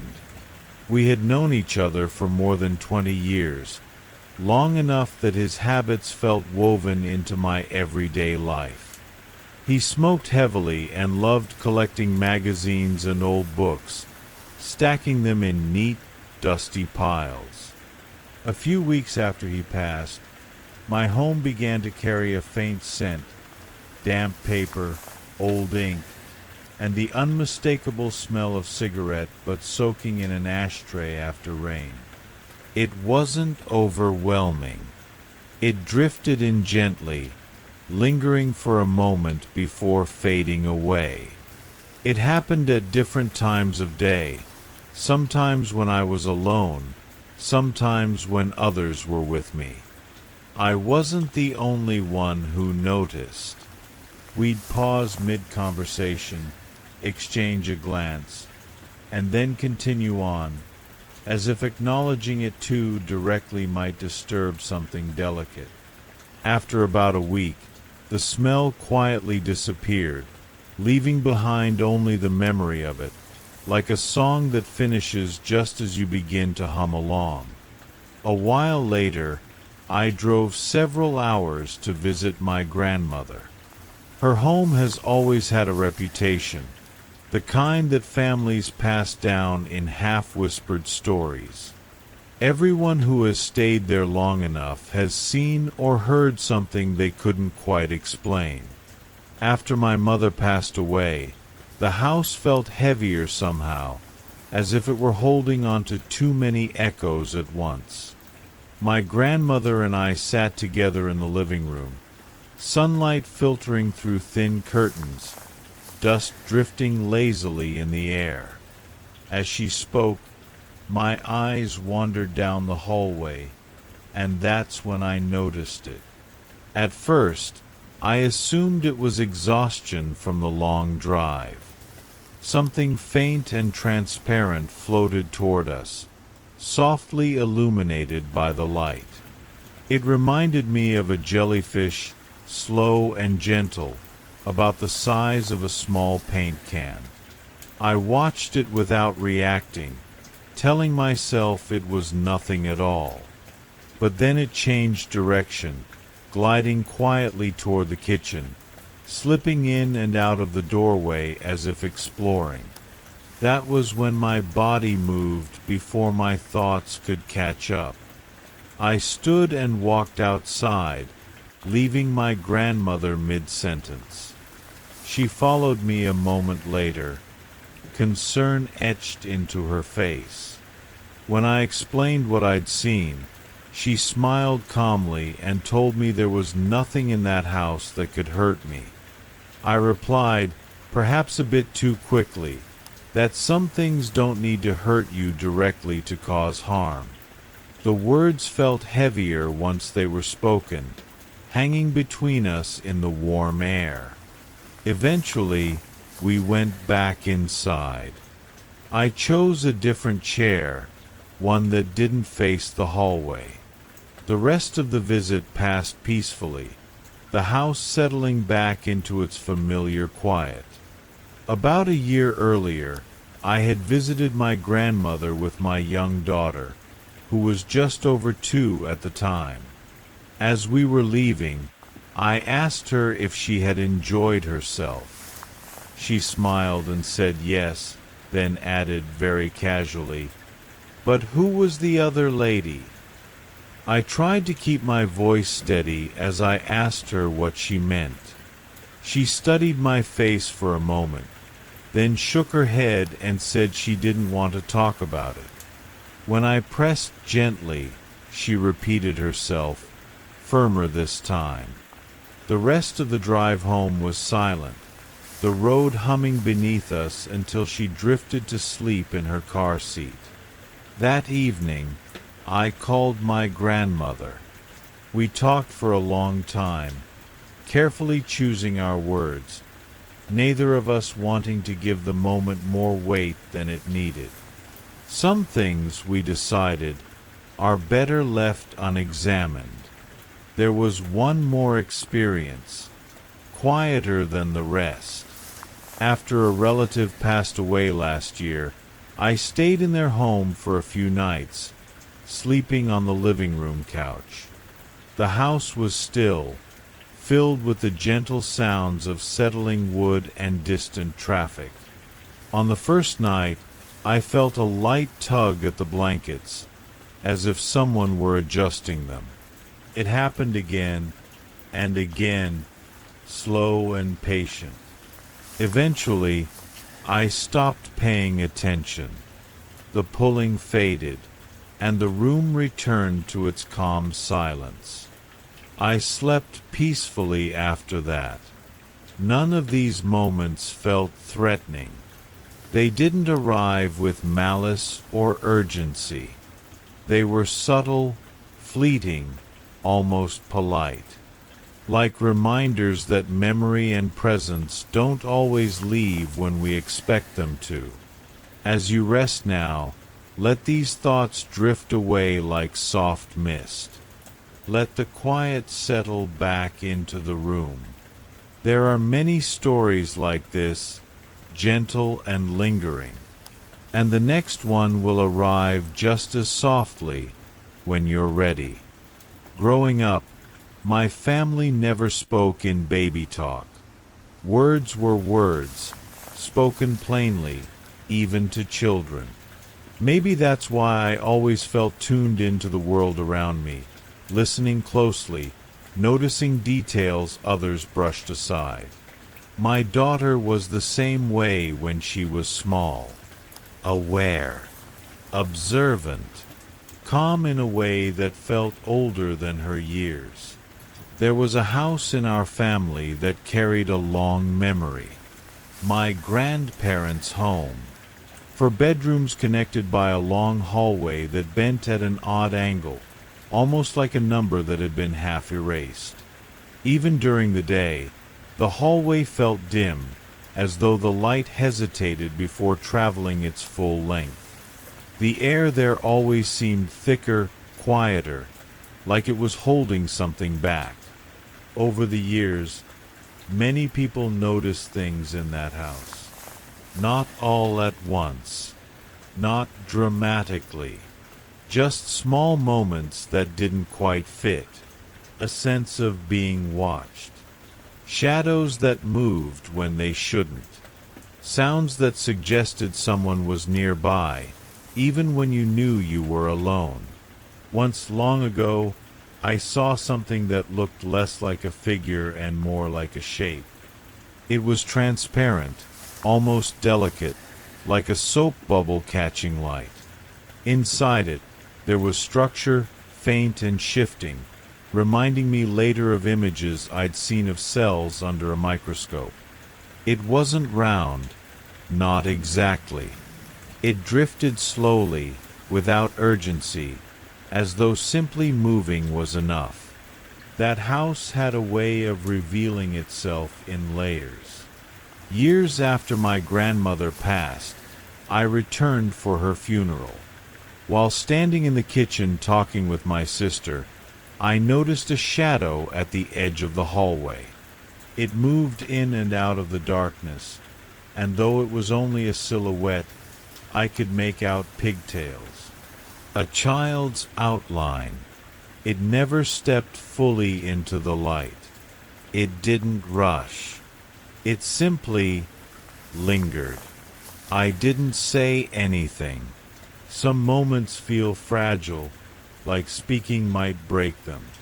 Later, I learned that my grandmother and another relative had shared an experience before they passed. They told of sitting quietly in the living room when they heard a bedroom door handle turn. They looked up and saw someone standing there who looked like my grandfather. But something was wrong. His mouth moved, yet no sound came out. And he was dressed strangely, in something they couldn't explain. The moment didn't last long, but it stayed with them.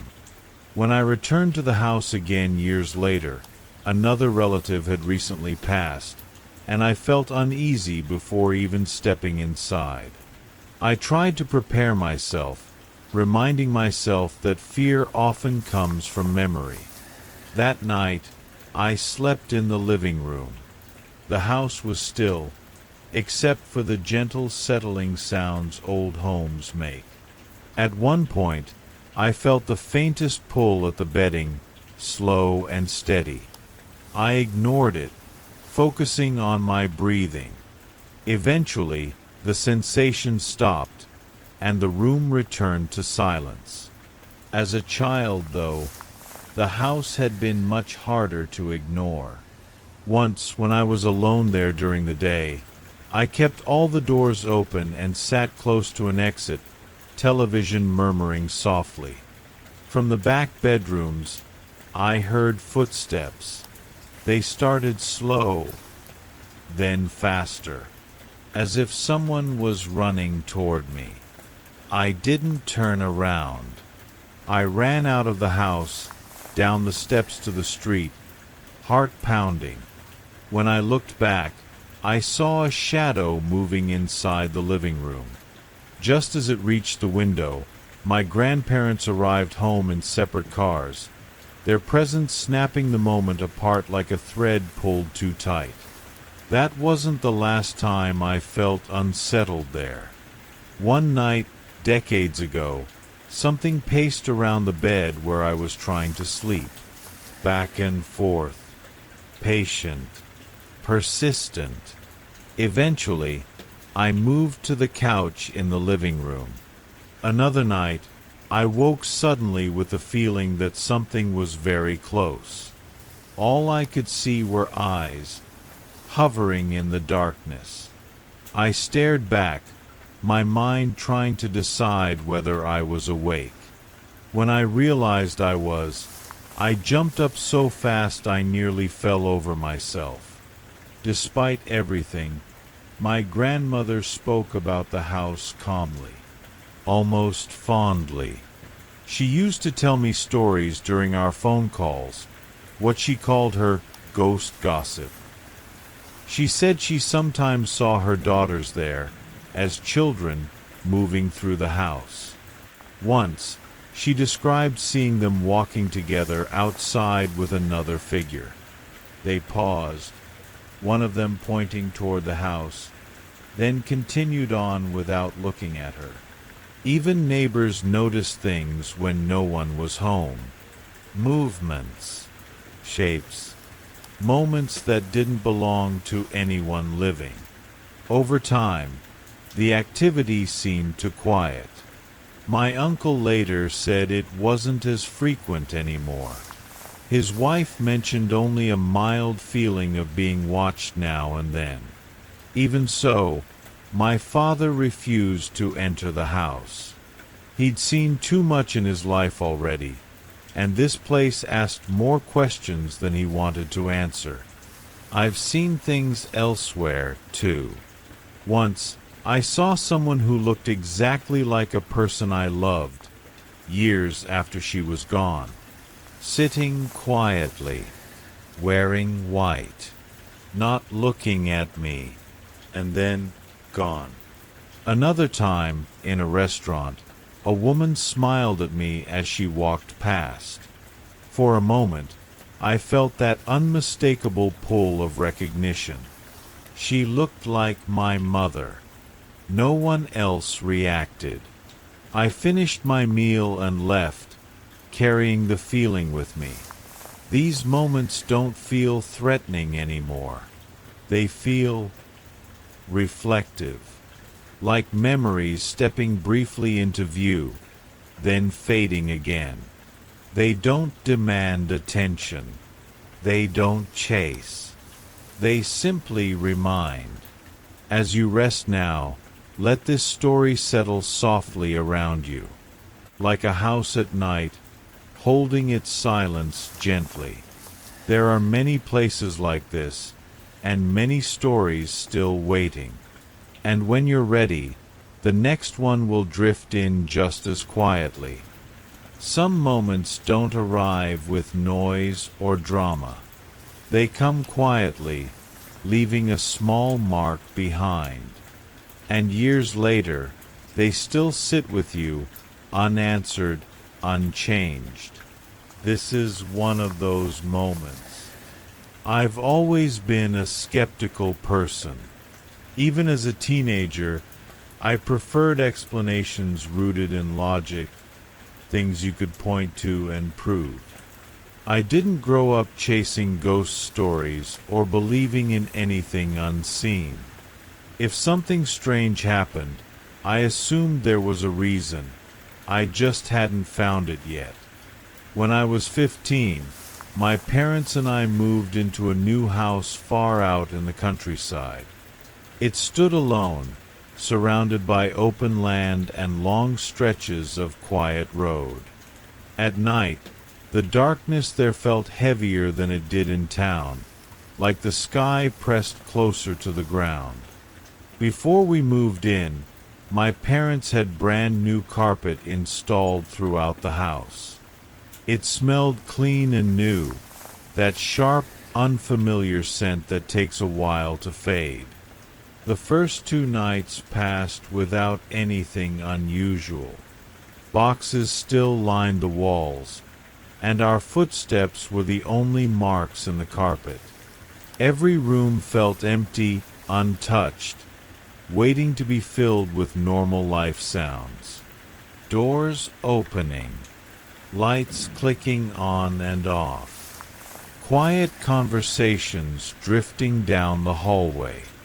On the 3rd night, my father was away for work, leaving just my mother and me in the house. The quiet felt deeper without him there. The kind of quiet where you become more aware of small things. Your own breathing, the faint hum of electricity in the walls, the way the floor creaks as the house settles. My mother came into my room to say good night. The hallway light spilled softly across the carpet as she turned to leave. Just as she reached the doorway, she stopped. She didn't gasp or shout. She simply paused, looking down, and said in a calm but uneasy voice, "That's creepy." I sat up, confused, and followed her gaze to the floor. There, in the middle of the carpet, was a single footprint. Just one. It faced toward the doorway, as if someone had stood there, paused, and then stepped away. The impression was clear enough to see the shape of the foot pressed into the fibers. It was small. Smaller than my mother's foot. Smaller than mine. We checked, standing side by side, comparing sizes in the soft carpet. Neither matched. What made it worse was the silence around it. No trail leading to it. No second footprint beside it. Just that one mark alone, resting in brand new carpet that hadn't been there the night before. My mother stood very still. She was deeply religious, firmly rooted in her beliefs, and she never entertained ideas about spirits or unexplained things. But her face tightened in a way I hadn't seen before. She didn't try to explain it. She didn't laugh it off. She simply told me to get back into bed. That night, the house felt different. not threatening, just aware. Every sound seemed a little clearer, every shadow a little more noticeable.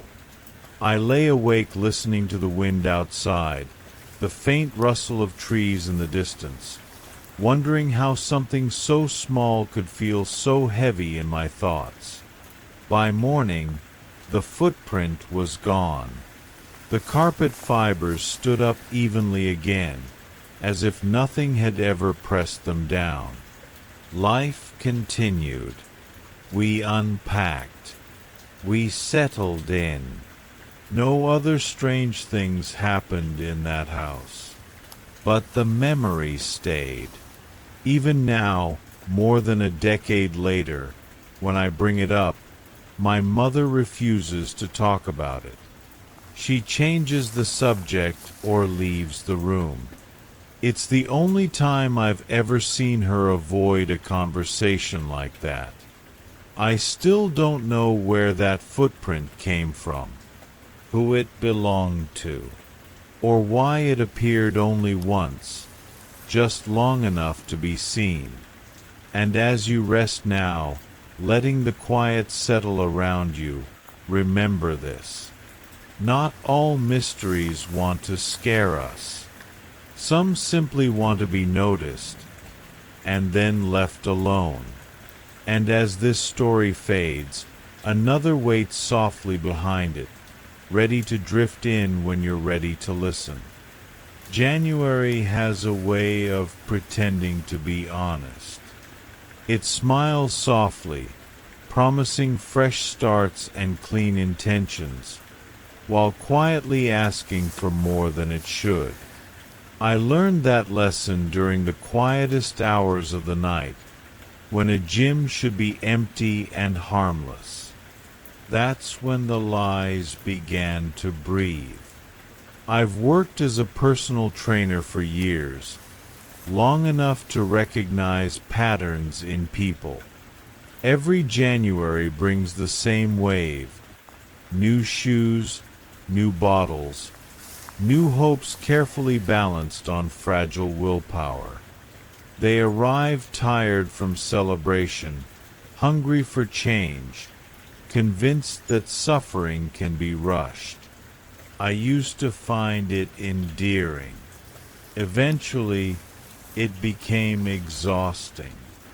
I worked the overnight shift, from midnight until sunrise, at a budget gym tucked into one of Sao Paulo's quieter districts. At that hour, the building feels like a sleeping animal.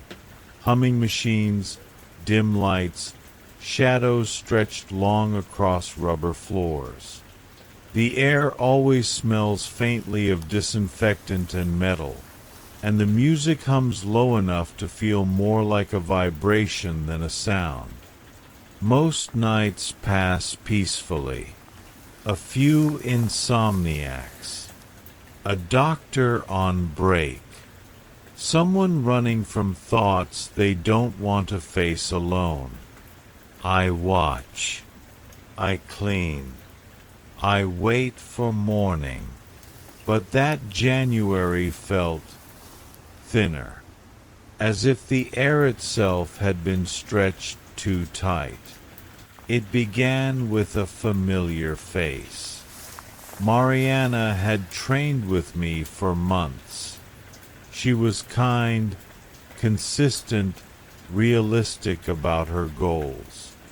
We talked between sets, laughed about television shows, shared the quiet companionship that sometimes forms between people awake when the rest of the city sleeps. She wanted small changes, healthy ones. Then, after the new year, she returned. It was a little after 3 in the morning when she walked through the door. At first, I thought the lighting was wrong. The neon glow can play tricks on the eyes. But as she stepped closer, my chest tightened with something close to concern. She looked faded, Her clothes hung loosely, as if they no longer belonged to her. Her movements were careful, deliberate, like someone conserving energy. Her eyes didn't quite focus on me when I spoke her name. When she answered, her voice sounded distant, as though it had traveled a long way to reach me. She didn't chat. She didn't smile. She only nodded toward the spinning room at the back of the gym. I told her it was closed. There was a sign. Maintenance. She didn't respond, just walked toward it, typed in a code I didn't know existed, and slipped inside. A breath of warm air escaped before the door shut again. I told myself it was none of my business. Gyms have programs. Managers have secrets. January always brings extremes. Still, unease settled in my stomach and refused to leave. Over the next few nights, more people appeared, always between 3 and 3:30, always silent, always thinner than before. They moved as a group, never touching the weights, never stopping for water. They vanished into that same room and returned an hour later looking emptied out, as if something essential had been borrowed and not yet returned. I tried to ask questions. I was told not to worry. I was reminded how replaceable curiosity can make you. So I watched instead. On the night I finally went to the door, the gym was silent enough to hear my own breathing. I pressed my ear gently against the glass. Inside, the sound was steady and mechanical.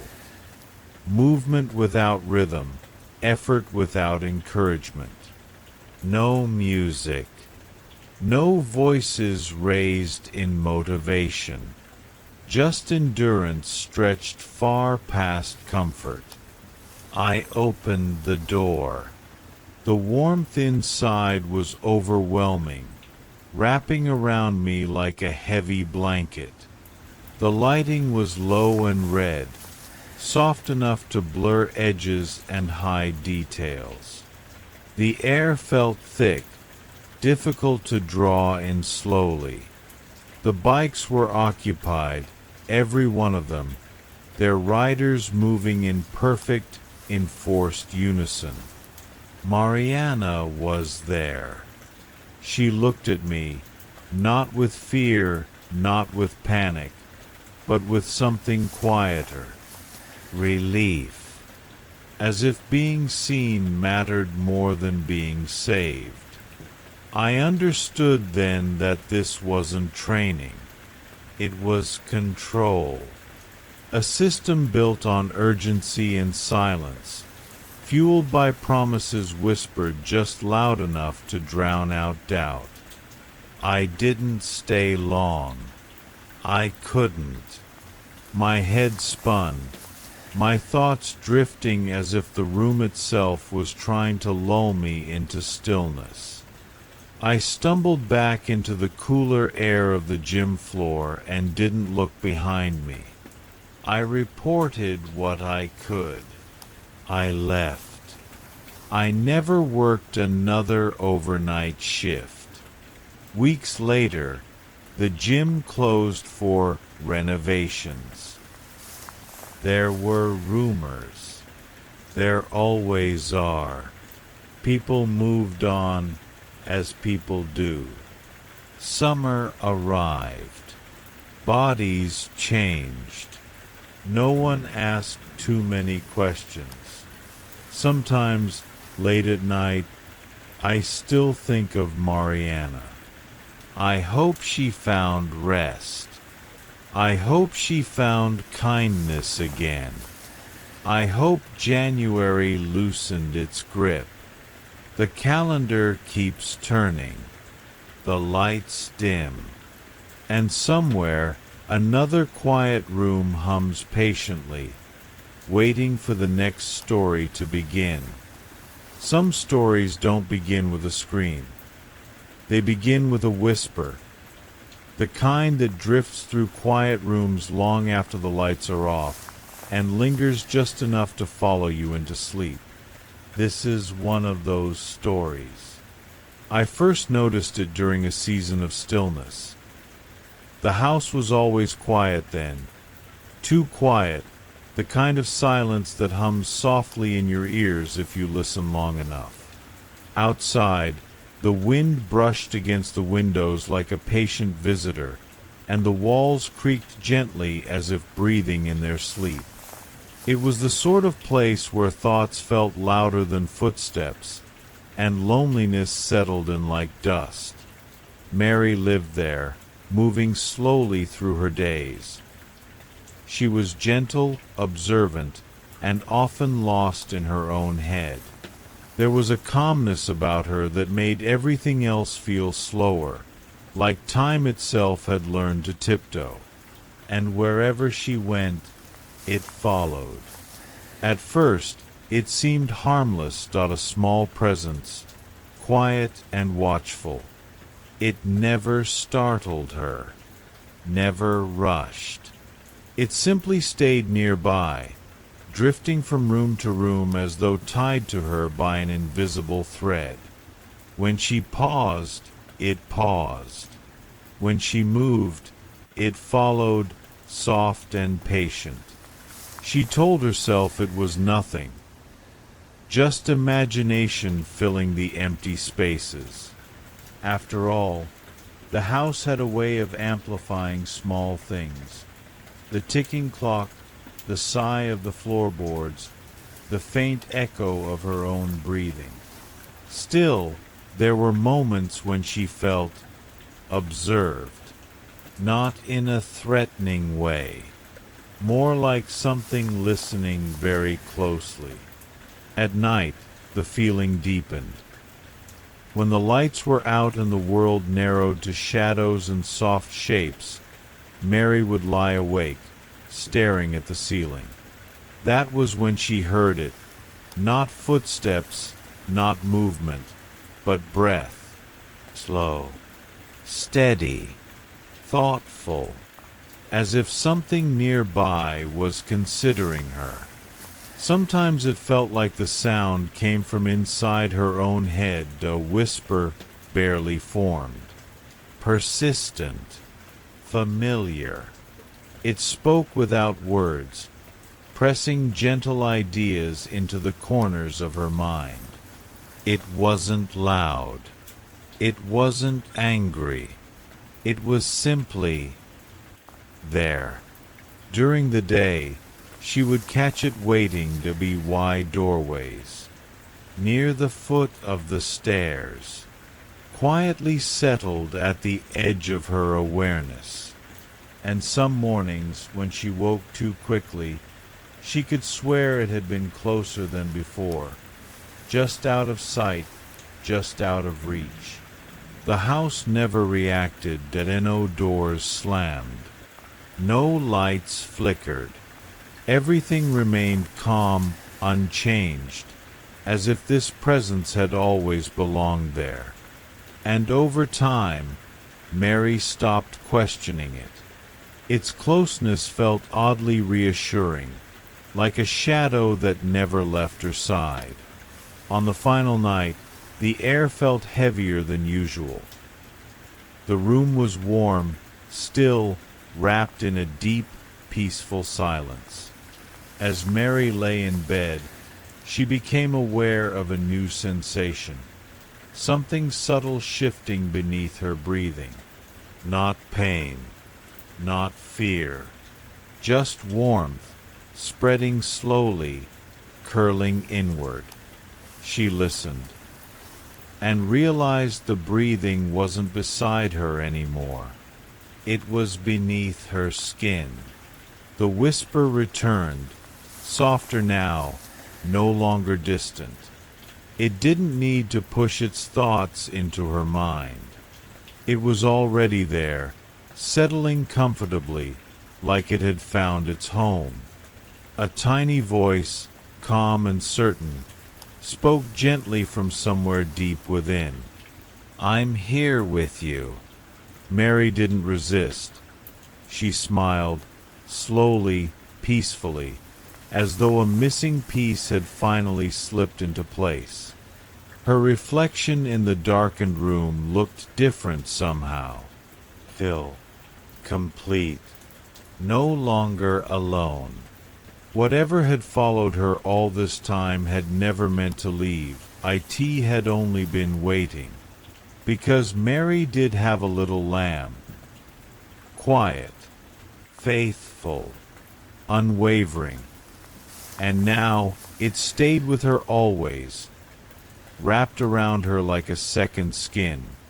And as the house returned to silence, as the night breathed steadily once more, the story softened, drifting away, making room for the next quiet tale waiting just beyond the dark. Take a slow breath, and let the night continue. Crescent moon. There are moments in life when a memory resurfaces without warning. Not sharply, not painfully, but quietly, like a ripple moving across still water. This story begins with one of those moments. A realization that arrived slowly and changed everything. I have always loved the ocean, or perhaps more accurately, I loved the idea of it. As a child, water felt like another world, vast, quiet, and full of mystery.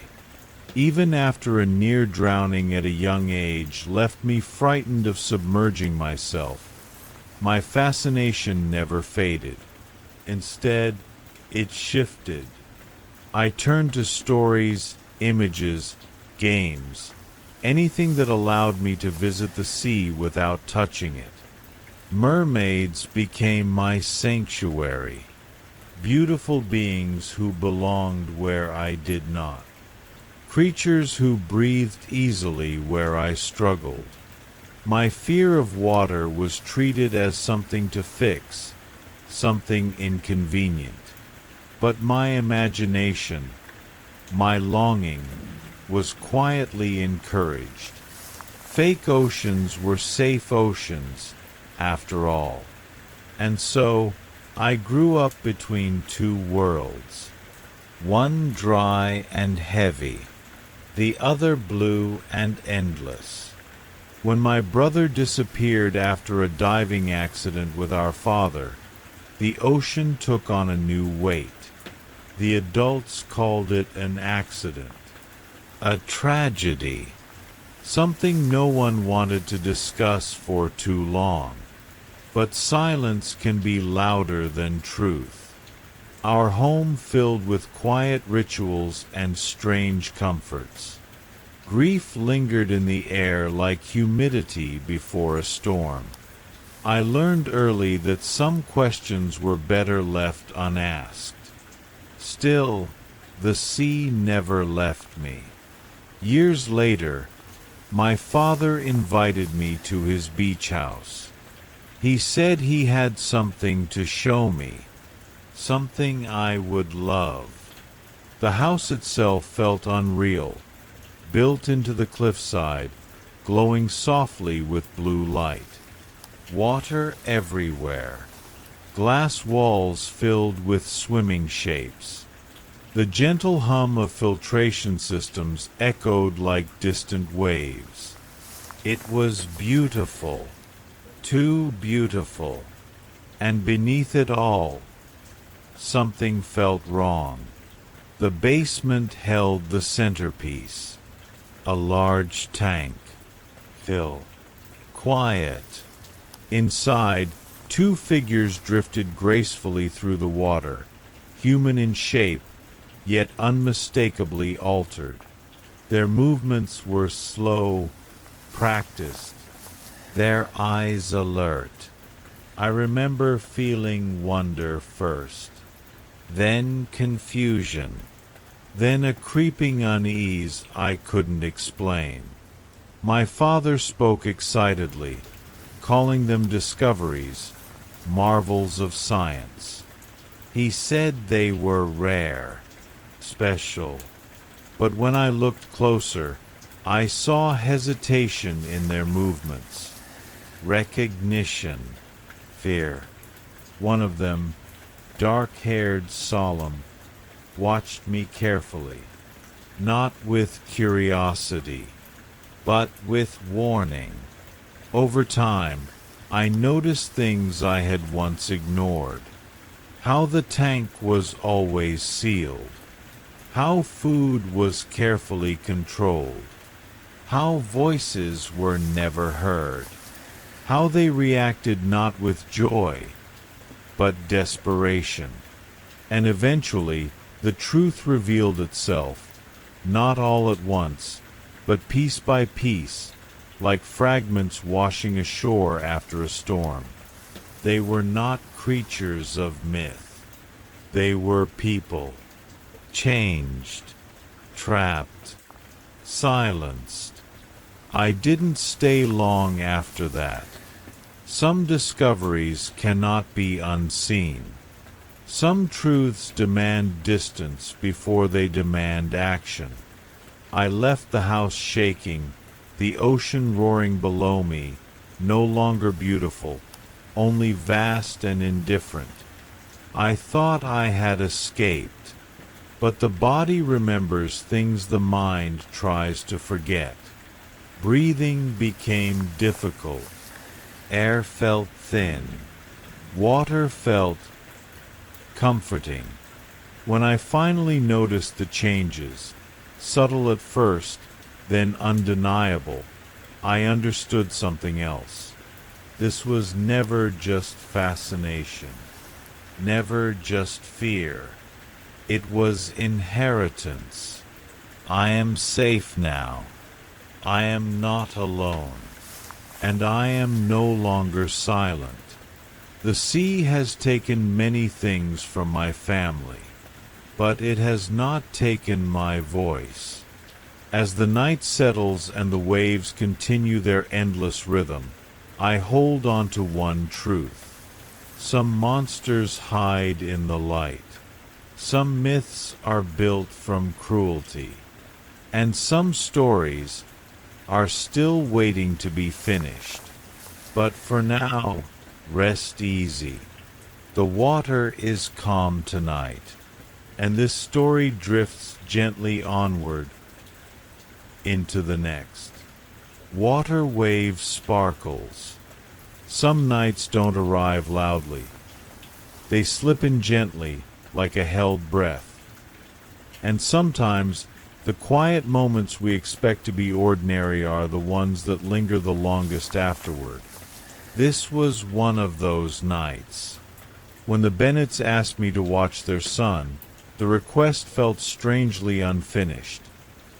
There were no long instructions, no careful explanations, just a time, an address, and a brief note saying the key would be waiting. It struck me as unusual, but not alarming. Babysitting often came with small oddities, especially in quiet neighborhoods like theirs. The evening itself was peaceful. The street was lined with soft porch lights, the air cool and still. Somewhere nearby, wind brushed through trees, producing a gentle rhythmic sound that reminded me of distant rain. The house stood at the end of the block, large, tidy, and carefully maintained. The kind of place that looked calm even when no one was home. Inside, the air smelled faintly of cinnamon and clean wood. Everything felt orderly, almost too orderly. Shoes were aligned by the door. Furniture sat untouched, as if it were waiting rather than lived in. On a small table near the entrance, an envelope rested with my name written carefully across the front. The note inside thanked me, not just from the Bennets, but from several other names as well. Families I recognized. A pastor's name, too. The message felt warm on the surface, but oddly formal, like a group speaking in one voice. I set it down, telling myself not to overthink it. That was when I met Ethan. He was upstairs, quietly assembling something out of plastic bricks in his dimly lit room. He didn't look up when I spoke. He didn't seem startled by my presence. Just focused.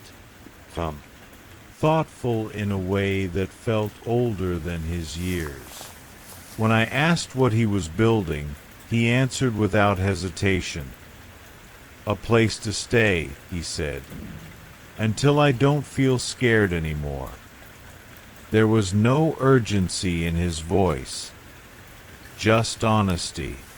The evening unfolded slowly. We ate together. We read. He preferred books, real ones, with worn pages, over screens. As he read aloud, I noticed how carefully he chose each word, how deliberate his voice was. He read as if the stories mattered deeply, as if they were something to hold on to. The house around us stayed quiet. Too quiet.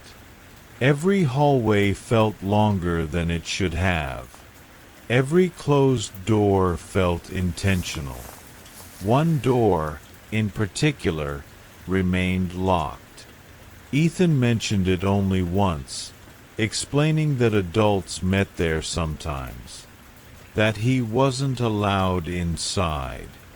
He didn't sound curious about it, he sounded relieved.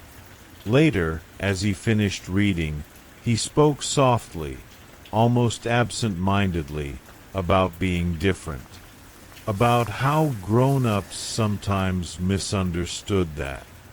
He didn't accuse. He didn't cry. He simply stated it, like a fact he'd already accepted. When he went to bed, he didn't ask for a story, he didn't ask for the light to stay on, he only asked one question. I wonder if bad things are going to happen. I stayed with him until his breathing evened out, then stepped back into the hallway. That was when I began noticing things that didn't quite fit. Notes tucked away. Records written in careful handwriting. Conversations hinted at but never spoken aloud. It felt as though fear had been organized here, given structure, given purpose. As the night deepened, the house changed. Not dramatically, no sudden noises or sharp movements, but subtly. The air felt heavier. Sounds traveled differently. When footsteps finally reached the front door, they were slow, controlled, almost respectful of the silence. My phone buzzed softly in my hand. The message suggested prayer, stillness, waiting. I didn't feel safe. I returned to Ethan's room. He was awake now, sitting up quietly, eyes wide but steady. When I placed a finger to my lips, he nodded. He understood the rules of quiet better than most adults ever could. Together, we moved carefully, no rushing, no panic. The house seemed to hold its breath as we found a place where he could stay hidden, somewhere high and tucked away, surrounded by insulation and shadows. Before he disappeared from view, He looked at me with a calmness that felt unreal. "It's okay," he whispered. "I know how to stay quiet." I stayed behind, not because I was brave, but because I knew someone had to make sure he stayed unseen. Time stretched. Minutes felt like hours. And then, softly, distantly, came the sound of sirens. Blue light flickered against the walls like water reflecting through glass. The house exhaled. Voices rose. Doors opened. The tension dissolved without ceremony, leaving behind only exhaustion and the faint hum of normalcy returning. Later, much later, Ethan came down safely, wrapped in a blanket, silent, but present, real, untouched. As dawn approached, the house looked ordinary again. Just another quiet place on a quiet street. But I knew better now. Some fears don't announce themselves loudly. They gather in groups. They speak gently. They convince themselves they are right. And some children survive by staying very, very quiet. As the morning light softened the edges of the night, the story loosened its grip, settling back into silence, making room for the next quiet tale waiting patiently in the dark. Take a slow breath. Let the night continue. Crescent moon. The room was calm in a way that felt intentional, like the silence had been practiced over and over until it learned how to sit still. Soft lights reflected off the glass between us. The woman across from me didn't react to the restraints around my wrists. She simply looked at me and asked, very gently, why I had done it. I took my time answering. There was no rush anymore. I told her that when you take something delicate apart and try to put it back together, it never quite returns to what it was before. The seams show. The balance is off. Even if it looks whole, something inside knows it isn't. We were 12 when it began. Every morning started the same way, with clean floors and quiet footsteps, with a careful touch at the neck and a drifting sense of sleep that followed. The rooms were white and endless, designed to feel safe, though they never truly did. There were no parents, no familiar voices.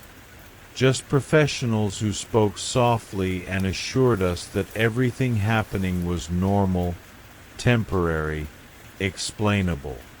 At night, when the building settled into its low mechanical breathing, I would lie awake and listen. That was when the thoughts began to feel crowded. Not frightening at first, just unfamiliar. Like memories arriving without invitation. They told me it was an illness. They gave it a long name and said names had power. Rafe complained of headaches that never seemed to fade. He said the world felt unstable, like it couldn't decide where it wanted to stay. Evie stopped speaking altogether one afternoon. She didn't need to. Whatever moved behind her eyes felt louder than words. The adults nodded, wrote things down, reassured one another that it was stress, trauma, development. They said we were imagining things. Time passed strangely there. Days blurred together, marked only by routines and observations. When something went wrong, and it always did, It was handled quietly, efficiently, and then sealed away behind locked doors and lowered voices. We were separated more often after that, watched more closely, spoken to less. I didn't see Rafe for years. When I was older, they told me I was 23. They came for me again. My sense of time was unreliable by then.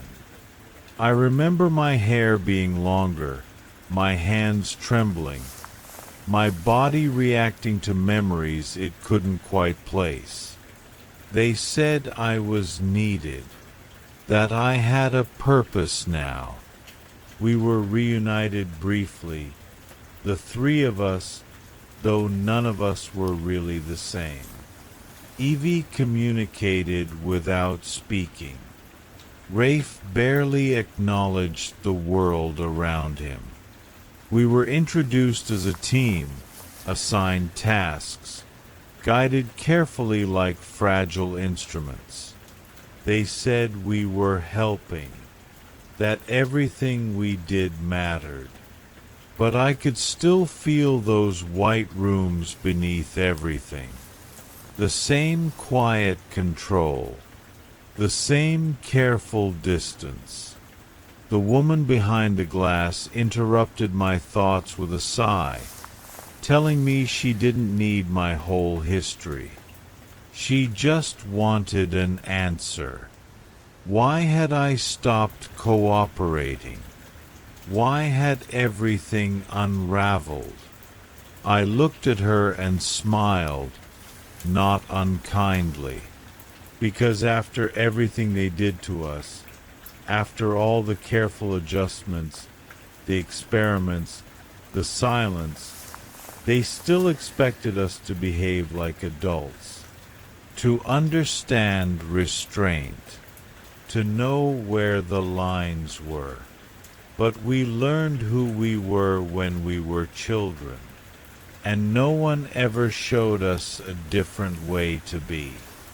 The room returned to silence as she wrote something down, and somewhere far away, another door opened softly.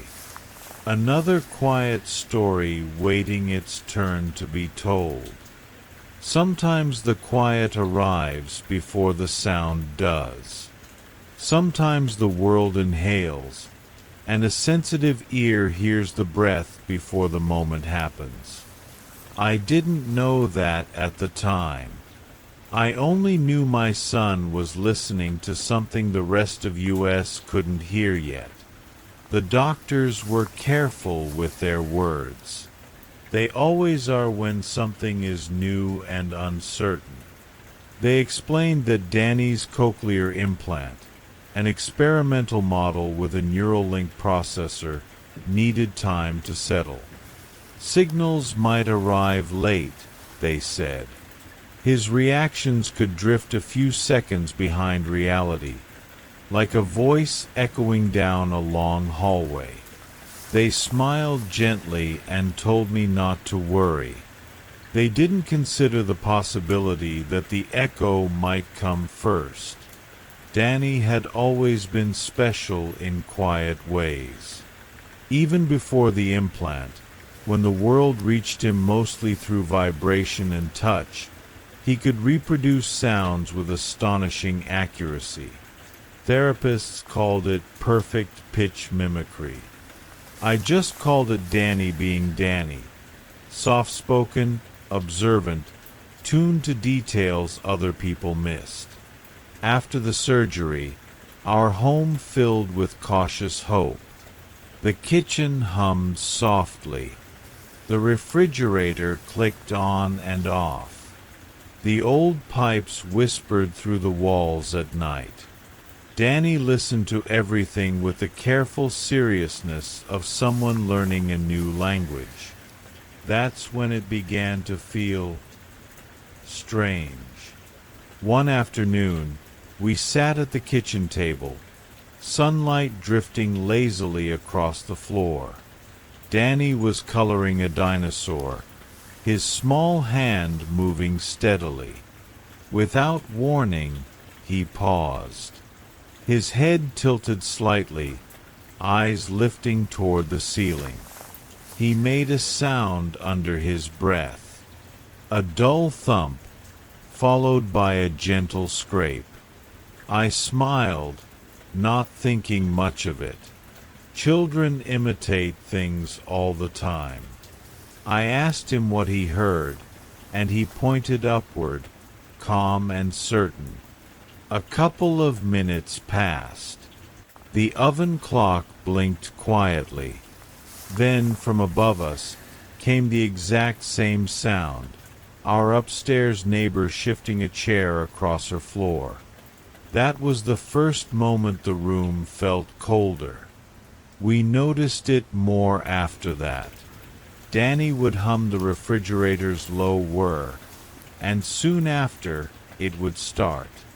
He would mimic the soft chime of my phone, and moments later, the screen would light up. Always before. Always gentle.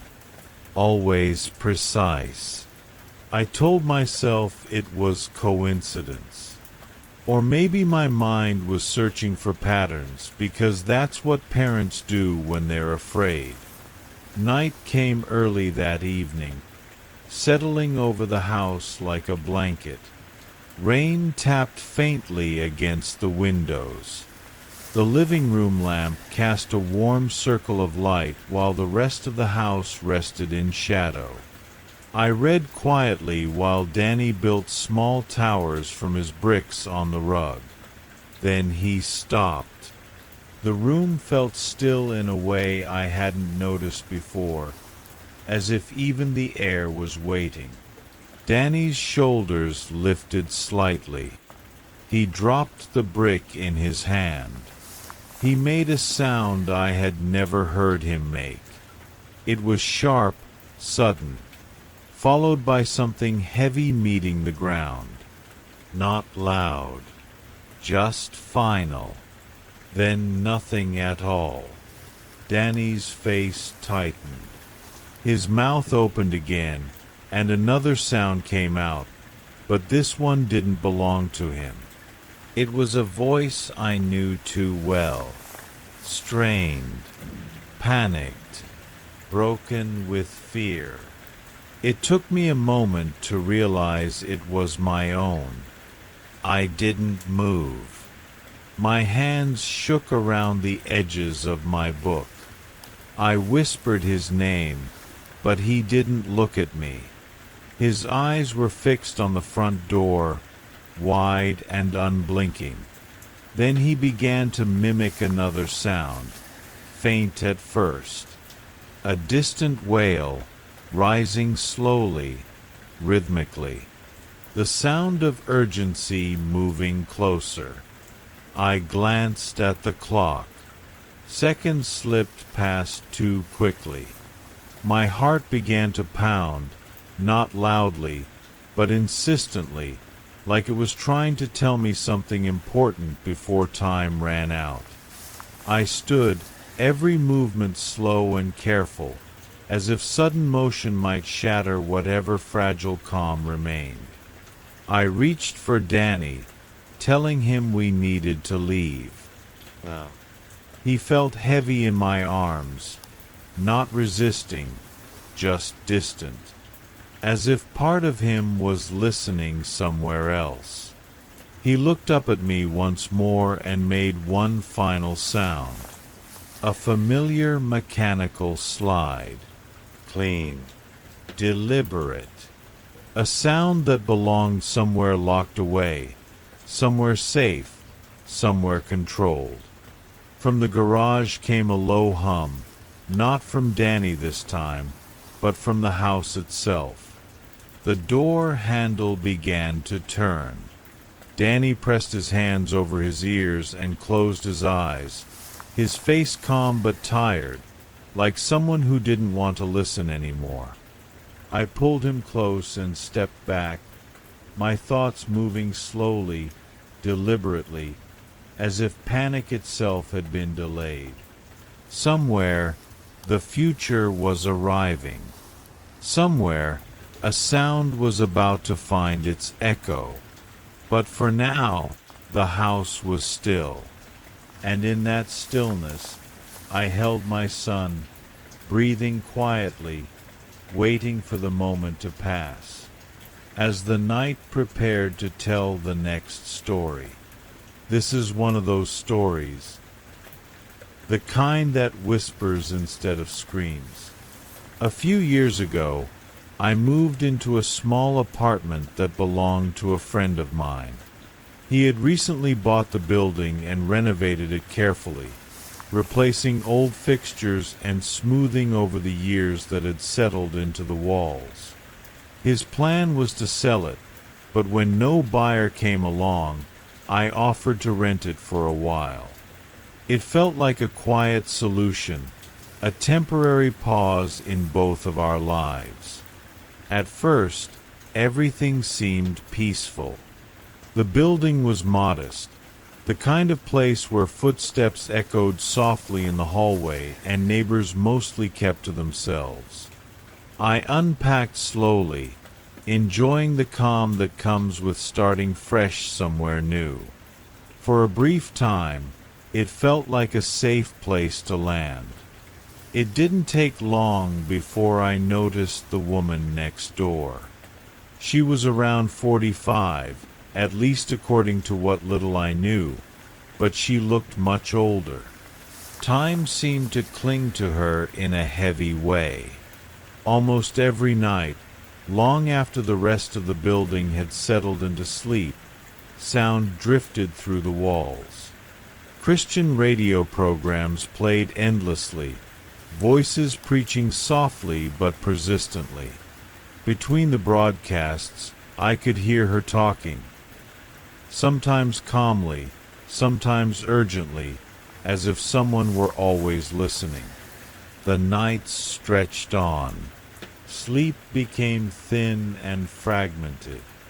Eventually, exhaustion outweighed hesitation, and one evening I knocked on her door, hoping to ask politely if she could keep the noise down. When she opened the door, I caught only a brief glimpse inside, but it stayed with me. The walls were covered in painted crosses, each one a different color. Words like Jesus and angels were written over and over, layered until they lost meaning. The windows were painted completely black, sealing the apartment away from daylight. The air felt heavy and damp. Old carpets, stained yellow with age, lay beneath scattered mess and movement from unseen insects. There was a sense of abandonment, despite the fact that someone clearly lived there. I asked her as gently as I could if she might lower the volume at night. She didn't respond. She simply stared at me for a moment, expression unreadable, then closed the door. Seconds later, the radio grew louder than before. That night, I barely slept. The following evening, my girlfriend was staying over. Having her there helped me relax, if only a little. We fell asleep with the faint hum of the city outside, the building settling into its usual nighttime rhythm. Sometime deep in the night, I woke up. At first, I thought it was one of those half-dreams, the kind where shadows play tricks on your eyes. But then I noticed a shape beside the bed. A person, standing still, watching us sleep. My heart slowed instead of racing, as if my body didn't yet understand what it was seeing. Then the shadow spoke. It was her. She stood quietly near the bed, holding something in her hand. I couldn't tell what it was in the dim light. I don't know how long she had been there. Seconds, or minutes, or longer. In a calm, almost conversational tone, she said, "You should lock your door at night." Then she turned and walked out, disappearing back into the darkness of the apartment. The silence afterward felt endless. The next morning, daylight didn't bring relief. Instead, strange sounds rose from below my bedroom window. I looked out and saw her standing outside, speaking softly in a language I didn't recognize, words flowing as if rehearsed. In her hands was a plastic bag. Inside it was the body of a dog, long gone, the summer heat making the air feel thick and wrong. Fear settled into me fully then, not sharp panic, but something colder and heavier. I spoke to another neighbor, knocking on his door with shaking hands. He looked relieved to see me. He told me she had entered his apartment once too, quietly, while he was watching television with his children. He had stepped away for a moment, only to find her standing behind the couch, staring at him in silence. She was holding a power drill. The pieces fit together too easily. I contacted the police. They already knew her. They explained, gently and carefully, that she was unwell and hadn't been taking her medication. But there were limits to what they could do. She owned her apartment. Without clear evidence or her consent, their hands were tied. So I waited. For 2 days, I barely slept. Every sound in the hallway made my chest tighten. I listened carefully, counting footsteps, watching the clock move inch by inch. I waited for the moment she would finally leave. At around 2 in the morning, I heard her door open. She walked across the road toward the convenience store. I called the police. They arrived almost instantly. Multiple cars, a quiet efficiency that felt unreal. She was gently restrained and taken away in a van. The building returned to stillness so quickly it felt like she had never existed at all. I never saw her again. The apartment eventually became quiet in a way that felt earned, almost fragile. But even now, years later, I sometimes wake in the night, half expecting to see a figure standing silently beside the bed, watching. And as that thought drifts away, the story settles softly into the dark, making room for the next quiet tale, waiting patiently just beyond the edge of sleep. Some nights stay with you not because of what you see, but because of what you almost don't notice at first. The quiet moments, the pauses, the space between understanding and realization. I was working a late shift that evening, the kind where the city seems to breathe more slowly. The call came in as something ordinary, an assault, nothing unusual for that part of town. It was just after 10, and the streets were washed in amber light from tired street lamps, their glow softened by the warm night air. When we arrived, the neighborhood felt unsettled but still. A few windows were lit. A radio murmured somewhere behind closed doors. At the curb, a man stood behind a row of parked cars, his voice rising and falling in an unfamiliar, almost fragile pitch.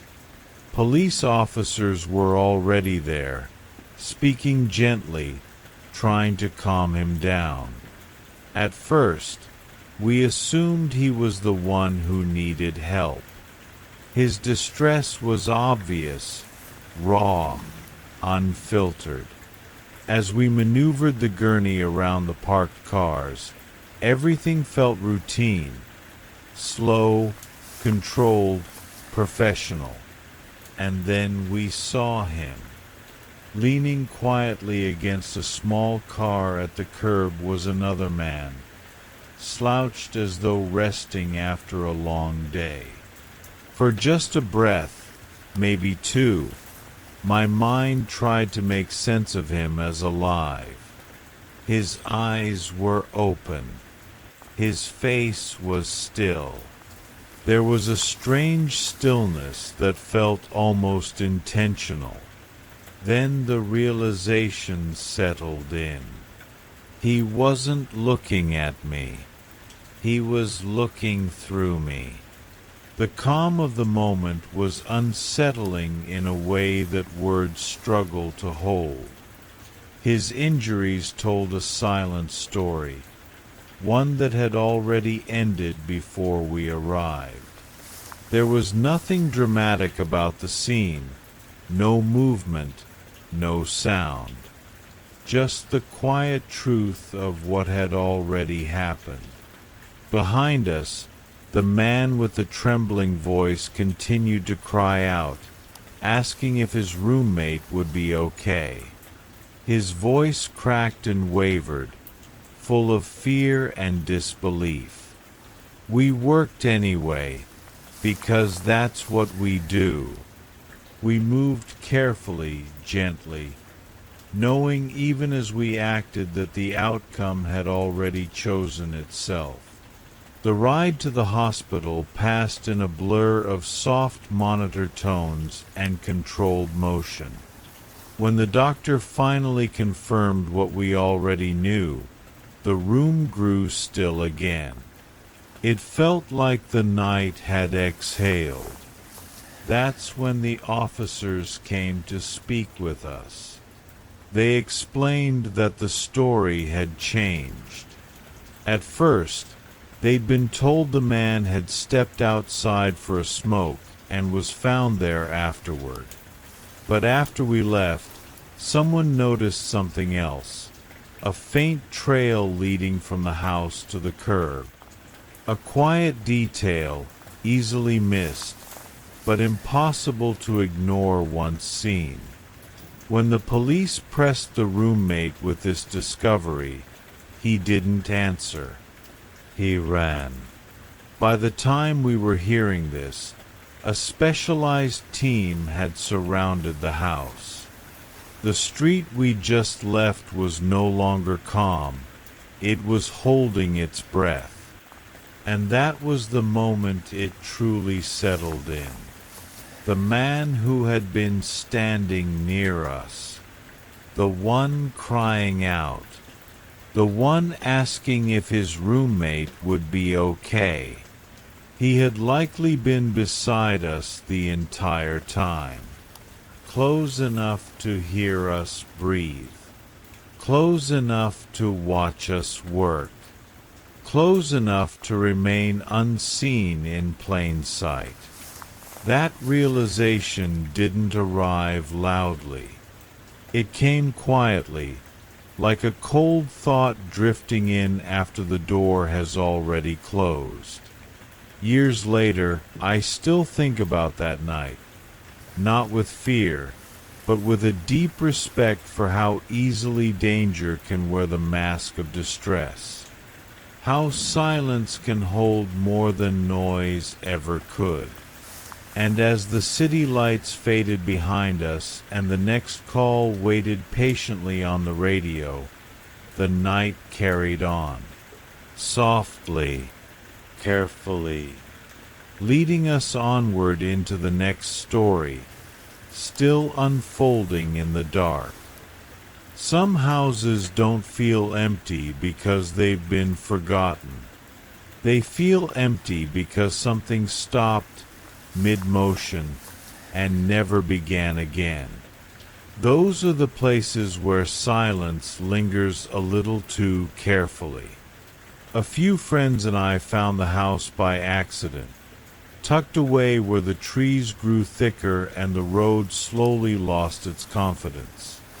It wasn't marked, fenced, or warned against. It simply stood there, patient and quiet, as though it had been waiting for someone to notice it again. The air that evening was still, heavy with the scent of damp earth and old leaves. Even before stepping inside, there was a feeling of pause, like time had loosened its grip but hadn't fully let go. We entered through the garage, the door hanging slightly open, creaking softly as we pushed it aside. Inside, the garage looked lived in, not staged, not stripped. A fishing boat rested under a fitted cover, as if someone planned to take it out one last time. Nearby sat a snowblower, neatly positioned, and metal plant cages leaned against the wall, tools meant for seasons that never came. In the corner, an old straight-six engine rested quietly, its top removed, frozen halfway through a repair. One wall of the garage had collapsed inward, letting in a thin wash of gray daylight.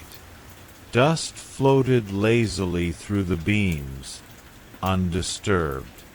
At the back of the garage was a small workshop, barely more than a closet, with a wooden bench. The removed engine head sat there, its internal parts partially disassembled, as if the person working on it had simply stepped away. Just beside that tiny room, a narrow staircase led upward. Everything was coated in a thick, dark layer of decay. Not mold exactly. Something heavier, softer, like time itself had melted and settled over every surface. Shelves had tipped over long ago. Glass lay broken beneath the blackened film. The house hadn't been emptied. It had quietly collapsed inward. We moved slowly, careful with every step. The air felt dense, and the floor beneath our boots responded with tired creaks, as though it resented being asked to hold weight again. Nothing moved. Nothing spoke. The house simply watched. Then I noticed the teddy bear. It lay face down on the floor, small and forgotten. What made it unsettling wasn't its presence, but its absence of decay. The back of the bear was clean, untouched by the thick black layer coating everything else, as if it had been placed there after the house had already begun to rot, or as if it had been protected somehow. No one said anything. We didn't need to. A moment later, the silence broke, not with a sound, but with a feeling. One of my friends shifted his weight, and the floor gave way beneath his foot, cracking softly but decisively. It wasn't dramatic, just a reminder. This place was done. We didn't argue. We didn't explore the upper floor, though the staircase beckoned with quiet curiosity. Instead, we backed out the way we came, letting the garage swallow us one last time before stepping back into the open air. As we walked away, the house returned to stillness, keeping its secrets intact. Whatever story lived there wasn't meant to be finished that night. And as the trees closed in behind us, and the road carried us gently back toward the familiar, It felt like the house simply went back to waiting for someone else. On another quiet night, in the next story yet to be told, I still remember the way certain names linger in your mind long after school years have faded, as if they were written softly into the quiet parts of memory. Lucas Murphy is one of those names. When I think of him now, the memories return slowly, like fog drifting in at night, gentle but impossible to ignore. And when I think of the homecoming dance of 1994, the images come back with an unusual clarity, as though time itself paused to preserve that moment.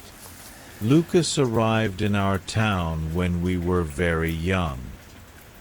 He came to live with his aunt and grandmother in an old, tired house just beyond the edge of town, near the small cemetery where the grass always seemed a shade darker. Even before I knew who lived there, that house drew my attention whenever the school bus passed it. There was something quietly unsettling about it, not frightening in an obvious way, but heavy with stillness, like it was holding onto stories it never shared aloud. When Lucas became one of the regular stops on the route, the house never lost that strange pull. At school, Lucas stood apart without trying to. His pale skin, bright hair, and awkward posture made him noticeable in ways children often fixate on. As the years passed, his appearance only added to the distance between him and everyone else. By the time we were older, his beard made him seem out of place, as if he belonged to a different era entirely. But it wasn't just how he looked. It was how he spoke, and when he chose to speak at all. Lucas rarely joined conversations, and when he did, his words felt slightly off, like they were out of sync with the room. He told stories that didn't quite fit, stories that brushed against history and rumor and strange family legends.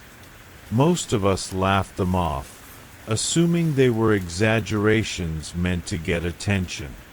Still, there was something about the calm certainty in his voice that made me uneasy, even then. Despite the whispers and jokes, Lucas was mostly left alone. There was an unspoken rule that mocking him was safer from a distance. When someone did push that boundary once in high school, the incident passed without drama in the moment. Lucas simply stood, collected himself, and walked away. But later, when tragedy struck that same evening, the hallways filled with murmurs that felt heavier than before.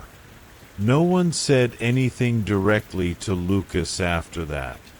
Fear has a way of quieting people. By the time sophomore year arrived, we were used to Lucas being absent from school events. That's why it caught me off guard when he spoke to me one afternoon, asking about homecoming as if it were the most natural thing in the world. I answered politely, never expecting what came next. When he mentioned who he planned to attend the dance with, his tone was so casual, so assured, that I couldn't even find the words to respond. I walked away unsettled, my thoughts tangled with disbelief. The rumor spread quickly, as rumors always do. By the end of the day, the atmosphere around Lucas had shifted. People stared longer. Notes appeared on his locker. Harsh words followed him through the halls like a low, constant hum. Lucas, however, seemed untouched by it all. He moved through the days with a faint smile, as though he were quietly anticipating something only he understood. On the night of the dance, A storm wrapped the town in rain and distant thunder. The gym was warm and loud, filled with music that tried to drown out the weather outside. Nearly everyone was there. Nearly everyone, except Lucas. As the night stretched on and the energy began to fade, a sudden hush rippled through the room. The doors opened. Lucas stepped inside, calm and composed, holding hands with someone who made the air feel instantly heavier. The music stopped. The silence that followed felt unreal, like the world had taken a slow, careful breath. I remember standing perfectly still, my heart beating gently but insistently, as recognition settled in around us. She looked exactly as we remembered her. The same soft features, the same dress, the same presence that belonged to memory, not to the present moment. Around me, people moved in panic, but I couldn't. I felt rooted to the floor, watching as Lucas and his companion stood together beneath the dim lights. They didn't speak. They didn't rush. They simply swayed, slowly, peacefully, as if they were alone in a quiet room rather than surrounded by chaos. Her head rested against his shoulder, and Lucas closed his eyes, content, as though this was how things were always meant to be. Eventually, the room emptied. The noise faded into the distance. What remained was the image of them, gently moving together, untouched by fear or urgency. There was no anger in the moment, no sense of threat, only a deep, unsettling calm. Even now, when I think back on that night, the memory doesn't feel loud or sharp. It feels soft, muted, like a dream you wake from slowly, unsure where it ends and waking life begins. And as that image fades, my thoughts drift onward, as if preparing for another quiet story waiting just beyond the edge of sleep. I never expected love to arrive so gently, or so late in life. It came quietly, like evening light settling into a room, soft and warm and certain. By the time I noticed it, it already felt like it had always been there. And for a while, it was everything. I was 50 when I met him, an age where most people stop looking and start remembering. The years between us didn't matter. 14 years felt insignificant compared to how naturally our lives fit together. He was kind in small, consistent ways, funny without trying, brilliant in a way that never needed to be proven. And when he smiled at me, the world seemed to slow, as if it wanted to watch too. We didn't chase grand adventures. We didn't need to. Our happiness lived in the ordinary. Long walks with our fingers laced together. Quiet evenings outside, sitting by the chimenea while the fire cracked softly and the air cooled around us. Weekends in the fall, wrapped in blankets, cheering for our favorite football team as leaves gathered in the yard. It was simple. It was beautiful. It was a life I would have chosen over and over again. On the afternoon of our 5th anniversary, I was driving home with the car full of groceries, already planning dinner in my head. I was going to make one of his favorites. Nothing fancy, just comforting. A roasted Cornish hen, warm stuffing, green beans, corn, rolls. Food made with care. Food meant to be shared slowly. The road was familiar. The sky was calm, and then nothing. The next thing I knew, light filtered in strangely, too white and too still.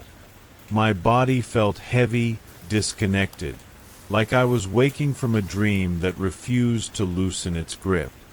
Voices murmured somewhere nearby. Machines hummed softly. It took time for the truth to form in my mind. I was in a hospital.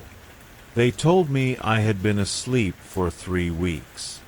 3 weeks lost in a space I couldn't remember entering.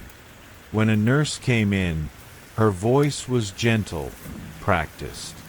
She checked my vitals, smiled reassuringly, and asked how I was feeling. My first question was about him. Had he been there? Did he know I was awake? She told me no one had visited.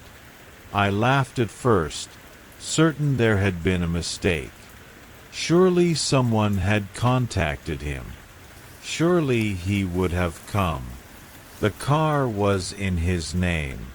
Our life was shared.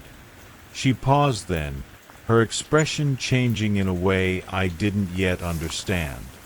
Carefully, she told me that there was no record of a car accident, that I had arrived by ambulance, that the person responsible had been taken into custody, that I was safe now. Her words didn't make sense. None of them did. I told her I wasn't married. I told her the man I loved would never hurt me. She didn't argue. She only suggested we go through a few details together. My name. Correct. My birthday. Correct. The last day I remembered. I told her the date without hesitation. December 6th. Our anniversary. She asked the year. I told her confidently. The year I knew. The year I had lived in for so long. She gently corrected me. It wasn't that year. It was 25 years earlier. I argued. I insisted. Time doesn't bend like that. Lives don't disappear. But she returned with proof.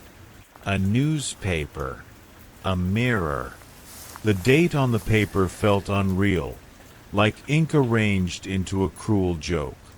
And when she handed me the mirror, my breath caught.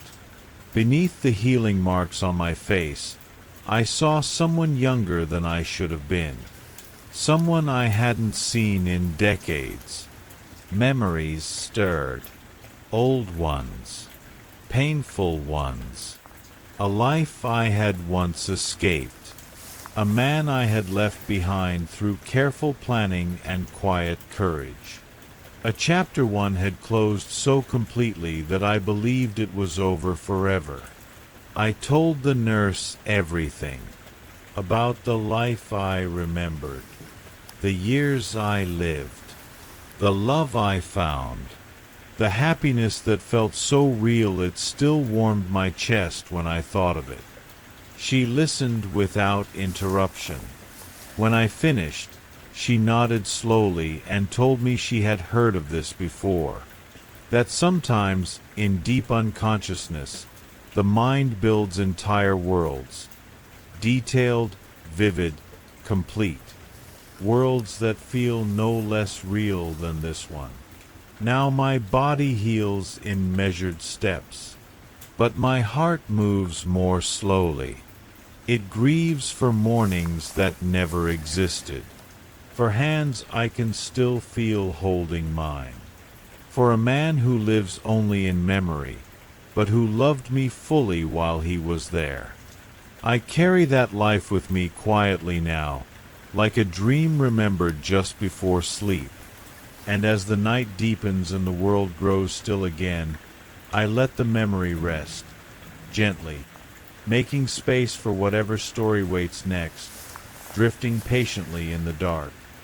Some people pass through the world quietly, leaving almost no trace behind. Others leave impressions that linger, not because they were loved, but because something about them felt unfinished. Randall Torsney was one of those people, the kind whose presence cooled a room long before the air ever changed. He lived alone, preferred it that way, and had spent his life trimming away anything that required warmth or patience. Family ties were severed early. Friendships never had the chance to form. His clothing company thrived, but only because it was built on precision and control. Two things Randall understood very well. People were useful, nothing more.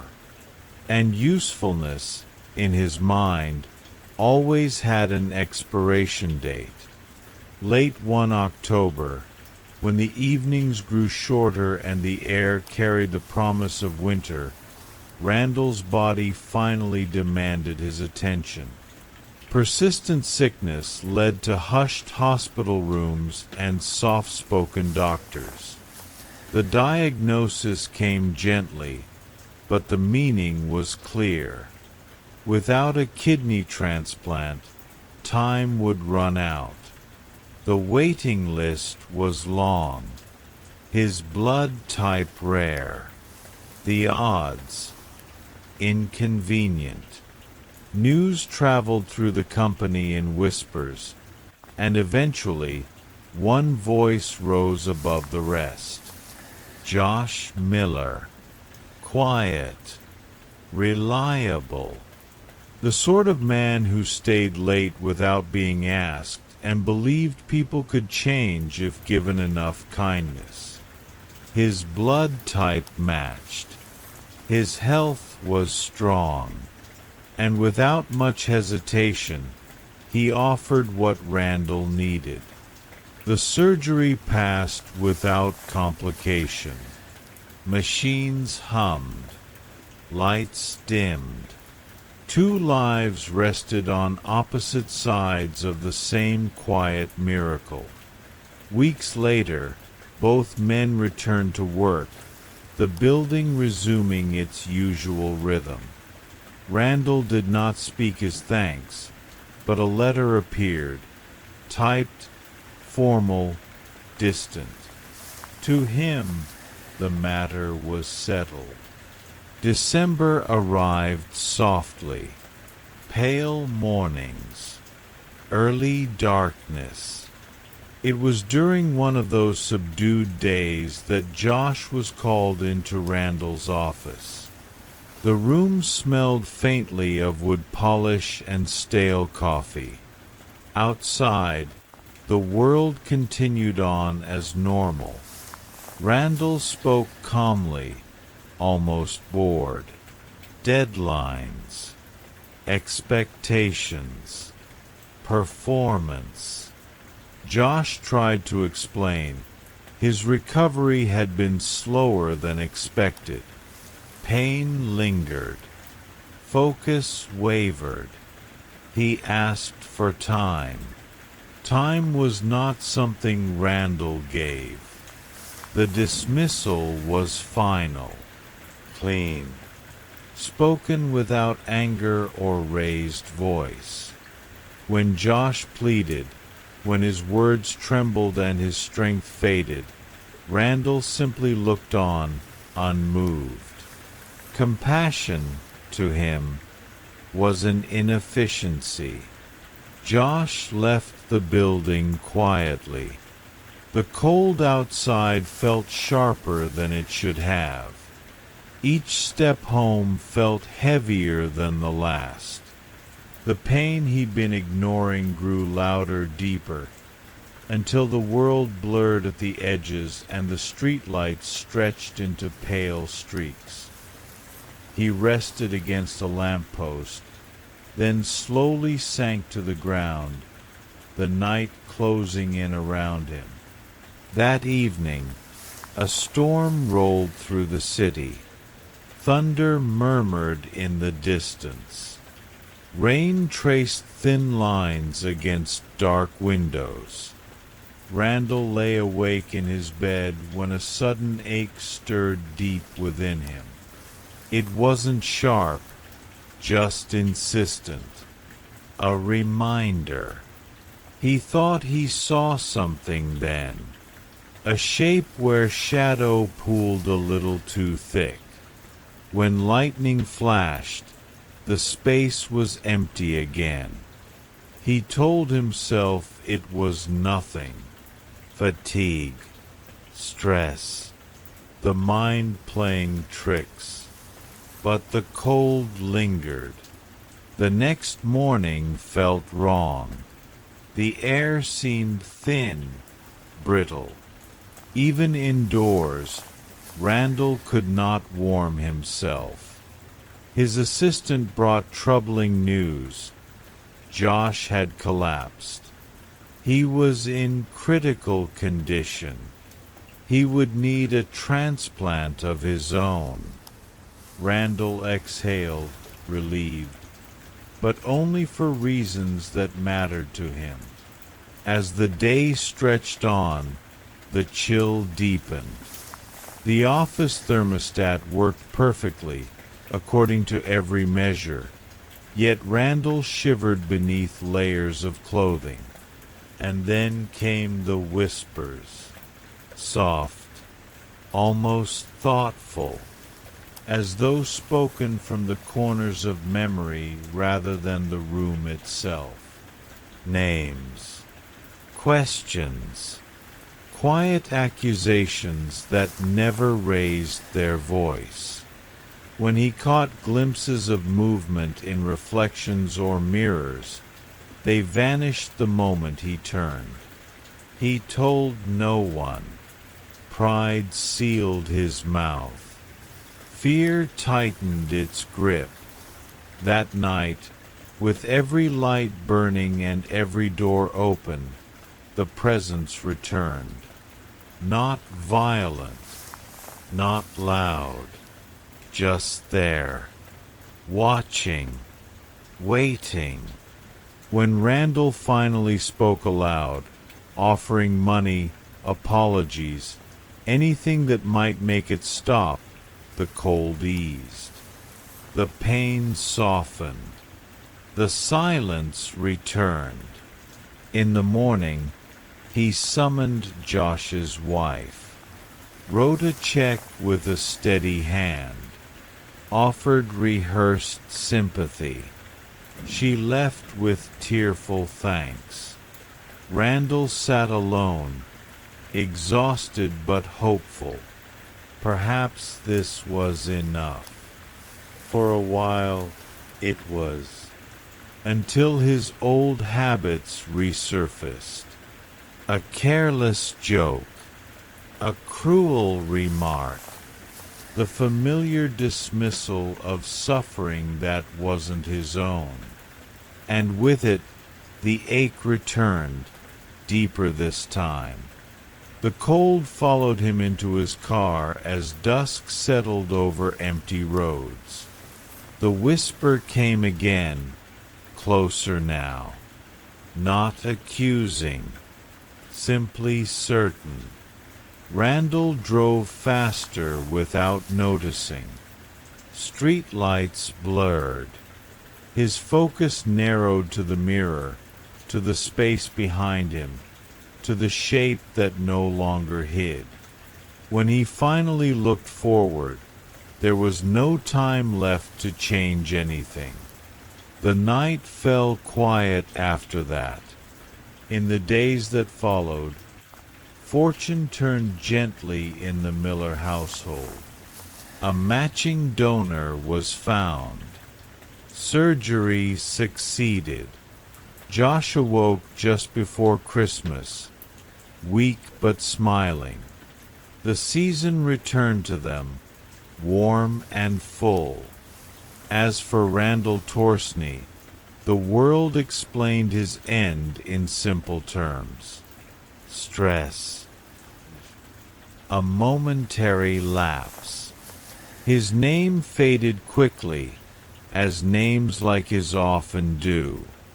When Josh was asked what he remembered from his coma, he always paused before answering. His voice stayed calm, thoughtful.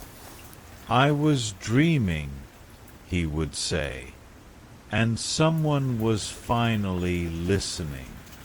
And somewhere, between the quiet spaces of memory and sleep, the story rests, waiting softly for the next one to begin. Some storms announce themselves with thunder. Others arrive quietly, rising inch by inch, until the world realizes too late that the ground beneath it is already gone. I remember the year the hurricane reached farther than anyone expected. Even here in Tennessee, far from the coast, the air felt heavy and unsettled, as if the sky itself was holding its breath. Rain fell steadily, not angrily, but with a persistence that made time feel slower. Roads darkened. Rivers lost their familiar edges. Flood warnings came softly at first, lines of text scrolling across screens, voices on the radio urging caution. Most people listened. They packed essentials, locked doors, and left before the water could decide for them. But not everyone was given that choice. There was a factory near the river, built long ago in a place maps quietly labeled as vulnerable. Everyone knew it. The flood zone lines had been drawn and redrawn for years. When the warnings became impossible to ignore, the workers waited for instructions, hearts heavy, eyes drifting toward the windows where rain traced endless paths down the glass. The instructions came, but they were not what anyone hoped for. They were told to stay, to keep working, to trust that everything would be fine. The words carried weight, the kind that presses on the chest. When rent is due and cupboards are light, fear becomes complicated. Some people left anyway, choosing uncertainty over obedience. Others stayed, not because they believed, but because they needed to. The owner did not stay. As the hours passed, the water began to gather. At first, it pooled quietly outside, reflecting the gray sky like a dull mirror. Then it crept closer, slipping into places it had never been before. The sound changed, less like rain, more like something moving with purpose. Inside the building, the air grew tense but calm, the way it does before bad news arrives. Phones buzzed. Glances were exchanged. No one wanted to say the thing everyone was thinking. When the water finally entered, it moved faster than anyone expected. It rose with a steady confidence, swallowing floors, machinery, time itself. Outside, people watched in disbelief as the structure disappeared into a shifting, silent current. Nearby, a hospital faced the same threat. But there, alarms rang early. Plans were followed. Helicopters arrived, their blades cutting through the rain as patients and staff were lifted gently from the roof, one by one, away from the rising water. Against the gray sky, it looked unreal. Fragile lives suspended briefly between earth and clouds. The factory had no such ending. By the time the storm passed, the river had rewritten the landscape. Streets were gone. Buildings stood dark and hollow. The silence afterward was deeper than the rain had ever been. In the days that followed, questions surfaced like debris. About responsibility. About power. About how easily lives can be weighed against profit, and how often the scale tips the wrong way. Legal actions came later, slow and distant, but the loss remained immediate and heavy. What stays with me most is not the storm itself, but the quiet decisions made before it arrived. The way danger doesn't always roar. Sometimes it whispers instructions and asks you to keep working. Now, when rain falls steadily at night, I think of rising water and unseen lines on a map. I think of how safety can depend on a single choice, and who gets to make it. But for now, the storm has passed. The river rests within its banks, and the night grows still again. Let the rain in this story soften into the background, as we move gently forward, toward the next quiet tale waiting in the dark. The market was bright that afternoon, filled with gentle noise and drifting sunlight. As I walked home, carrying small bags that rustled softly at my side, I felt a familiar pause in the air, the quiet moment when someone notices me for the first time. It always begins the same way, with curiosity before understanding. A little boy stood near a fruit stall, his fingers sticky with sugar, a lollipop resting forgotten near his lips. He stared at me openly, innocent and unguarded, his eyes wide with questions. When our gazes met, he tilted his head and asked, almost gently, why I wore a mask. I smiled, the way I always do, and told him it wasn't a mask at all, that it was simply my face. He frowned, glancing from my darkened skin to his own arms, pale in the sunlight, as though trying to solve a quiet puzzle. I told him it was a long story. When he said he wanted to hear it, I leaned down and whispered only one thing, a soft warning carried on my breath, not to drink too much tea. As I continued walking, the memory unfolded inside me, slow and familiar, like steam rising from a cup left untouched. When I was young, tea was comfort.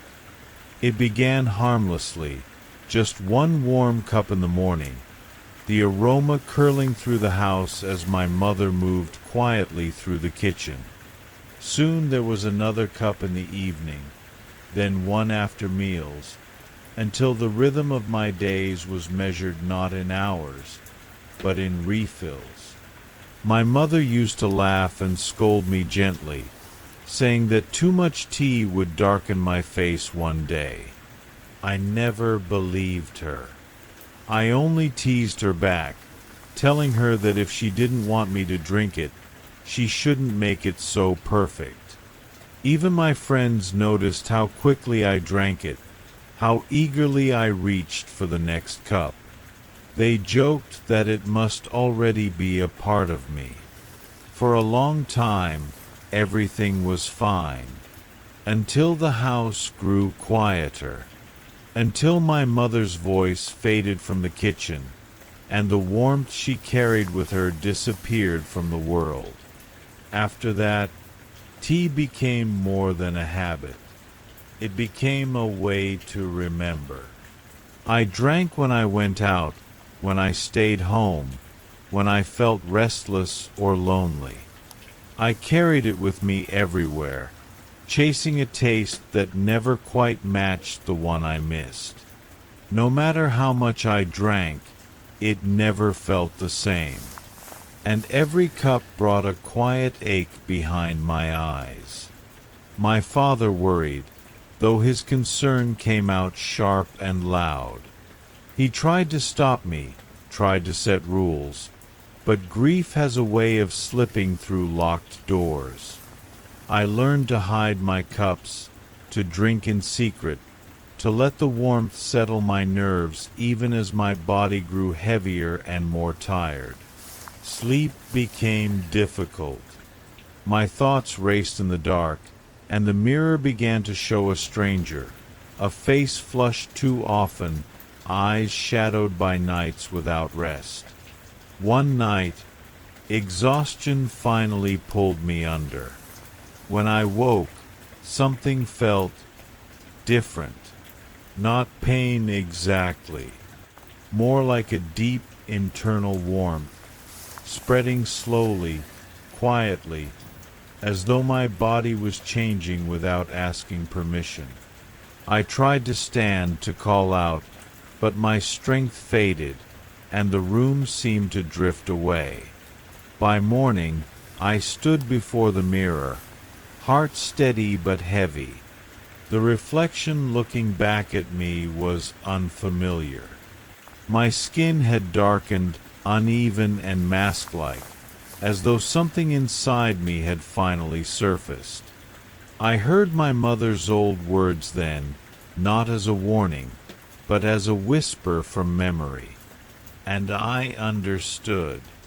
My father screamed when he saw me, not from anger, but fear.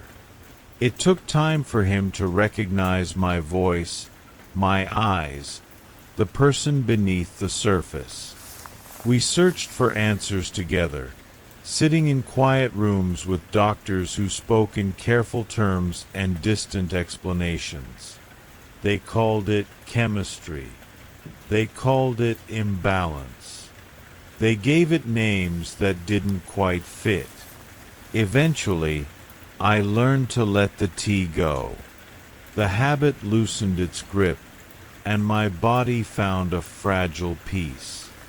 The face in the mirror never returned to what it once was, but I learned to live with it, to carry it gently, the way one carries grief. Now, when people stare, I don't mind. And when children ask questions, I answer softly.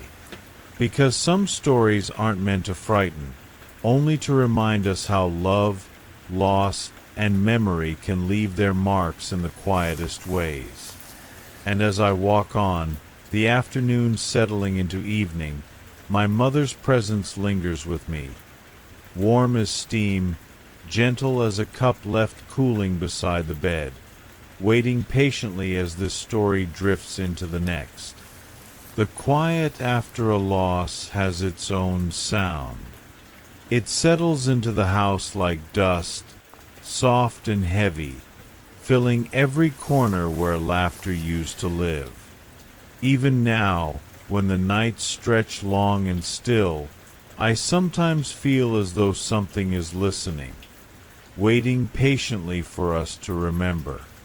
We buried my little brother Liam on a cold morning that felt too sharp for words. The sky was pale, the ground stiff beneath our feet, and the service passed in a gentle blur. They told us the accident was instant, merciful, and final. My mother fainted twice, her body giving in where her mind could not. My father stood beside her like stone, nodding at the right moments, but never truly speaking. And I kept hearing Liam's last words, looping quietly in my thoughts, whispered through memory rather than sound.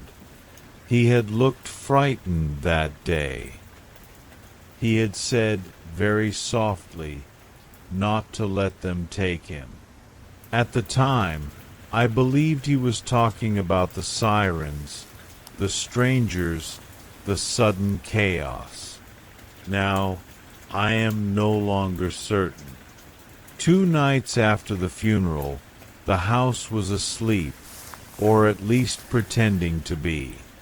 The clock glowed faintly in the hallway, and the air felt unusually still, as though the world had paused its breathing. When the doorbell rang at exactly 1:13 in the morning, the sound seemed impossibly loud in the silence. My father rose slowly, tired and irritated, convinced it was a mistake. I followed him down the hallway, my heart steady but curious, until the door opened. Liam stood on the porch. He looked just as he had the last time we saw him. The same jacket, the same shoes, the same familiar shape that had been missing from our home. His skin looked dry, like paper left out too long, and his smile was calm but distant. His eyes were open wide, fixed forward, as though focusing on something far behind us instead of on us. My father's scream cut through the night, raw and sudden, echoing in my ears. My mother didn't hesitate. She moved forward as if guided by instinct alone, wrapping her arms around him, holding him tightly. He returned the embrace, but the motion felt wrong somehow. Careful, measured, almost rehearsed. When I said his name, my voice shaking despite my effort to keep it steady, He turned toward me without quite looking. The smile faded, replaced by something quieter, heavier. He reminded me of what he had said before, not to let them take him. We didn't sleep that night. My father paced, insisting it was grief, shock, the mind's desperate attempt to heal itself. My mother acted as though everything was normal, making warm drinks, straightening blankets, smoothing Liam's hair. He sat perfectly still, never blinking, never touching the cup placed carefully in his hands. When morning came, he was gone. His bed was neat. The window stood open, though it had been locked. We called the police, but we couldn't find the words to explain what had happened. Some truths refused to be spoken. The next night, at 1:13, the doorbell rang again. Liam stood outside once more, quieter than before. The dryness of his skin had deepened, faint lines tracing his face like cracks in old stone. When he smiled, the lines widened slightly, as though the expression required effort. He whispered that they were coming soon.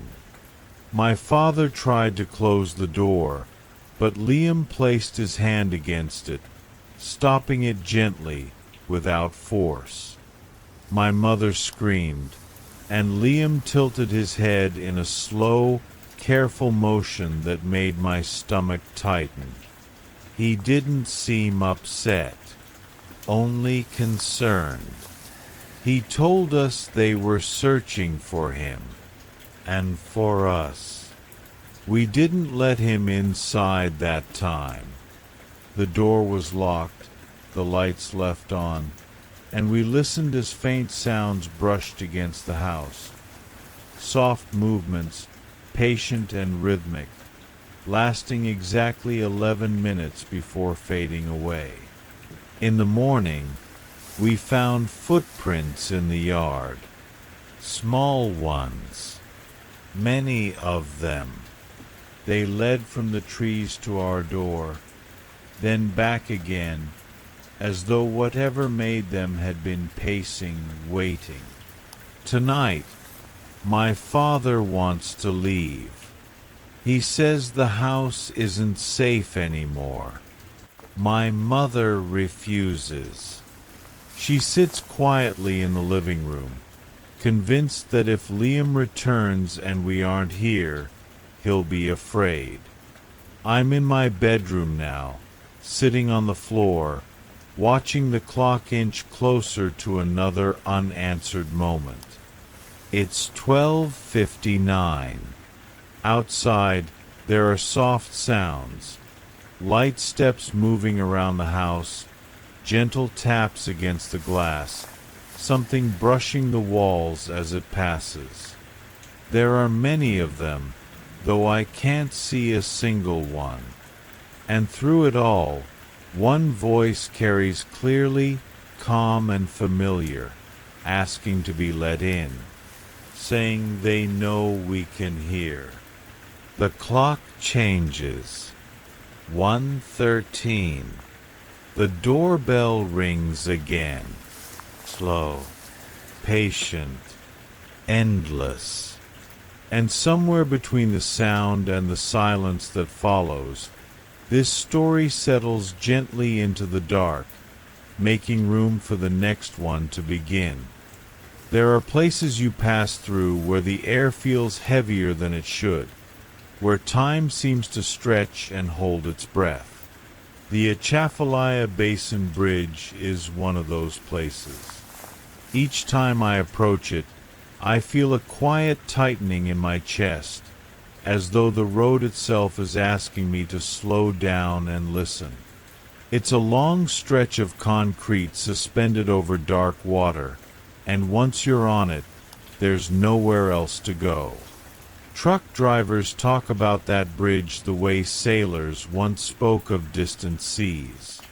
They mention the endless barriers, the narrow lanes, the way you're locked into the journey for 20 full minutes with no exits and no escape. Most of the stories are ordinary.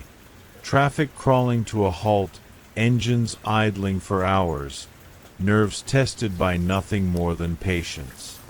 But every now and then, someone mentions the fog. Not ordinary fog, but something thicker, quieter, almost intentional. And when it comes, they say, you follow 3 simple rules. Keep driving straight, keep your eyes forward, and never respond to what joins you in the car. I didn't think about those stories when I entered the bridge that night. I was tired, my thoughts dulled by long hours behind the wheel. My focus split between the road and the discomfort of needing a break I couldn't take. The fog rolled in gently, lowering visibility and pulling traffic down to a slow, careful pace. Red taillights ahead of me blurred and softened, then slowly faded away until I realized I was alone. The silence felt strange. No engines. No headlights. Just my own breathing and the soft hum of tires against pavement. I checked my mirrors, expecting to see someone behind me, but there was nothing. That was when I noticed a shape in the back seat. Not sudden, not moving. Just there as though it had always been. I kept my eyes forward. My hands tightened on the steering wheel as the shape shifted slightly, lifting its head. I didn't look directly, not really. I didn't need to. Somehow, I already knew. The fog thinned ahead, revealing the bridge stretching on endlessly, the water below barely visible, dark and still. The barriers seemed farther away than before, the road narrower, as though the bridge itself had grown quiet and watchful.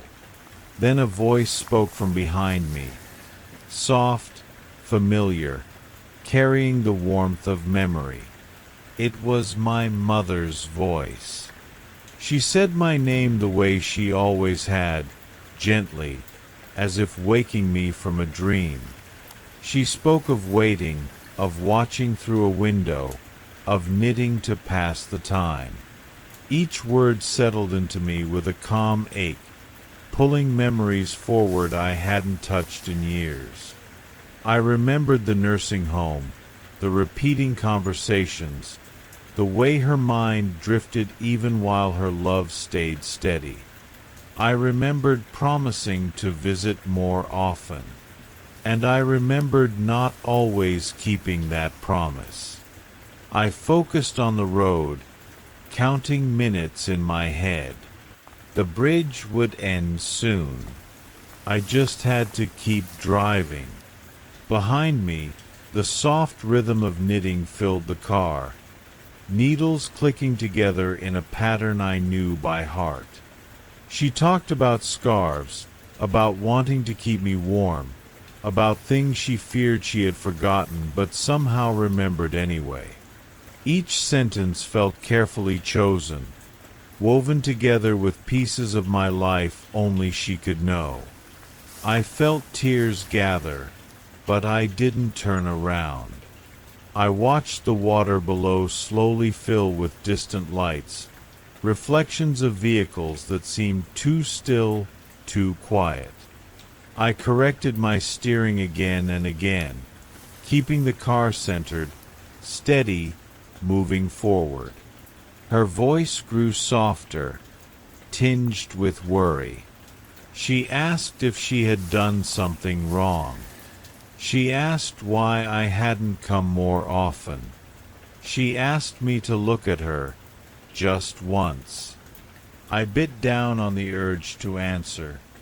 letting the sound of my breathing ground me as the end of the bridge finally came into view.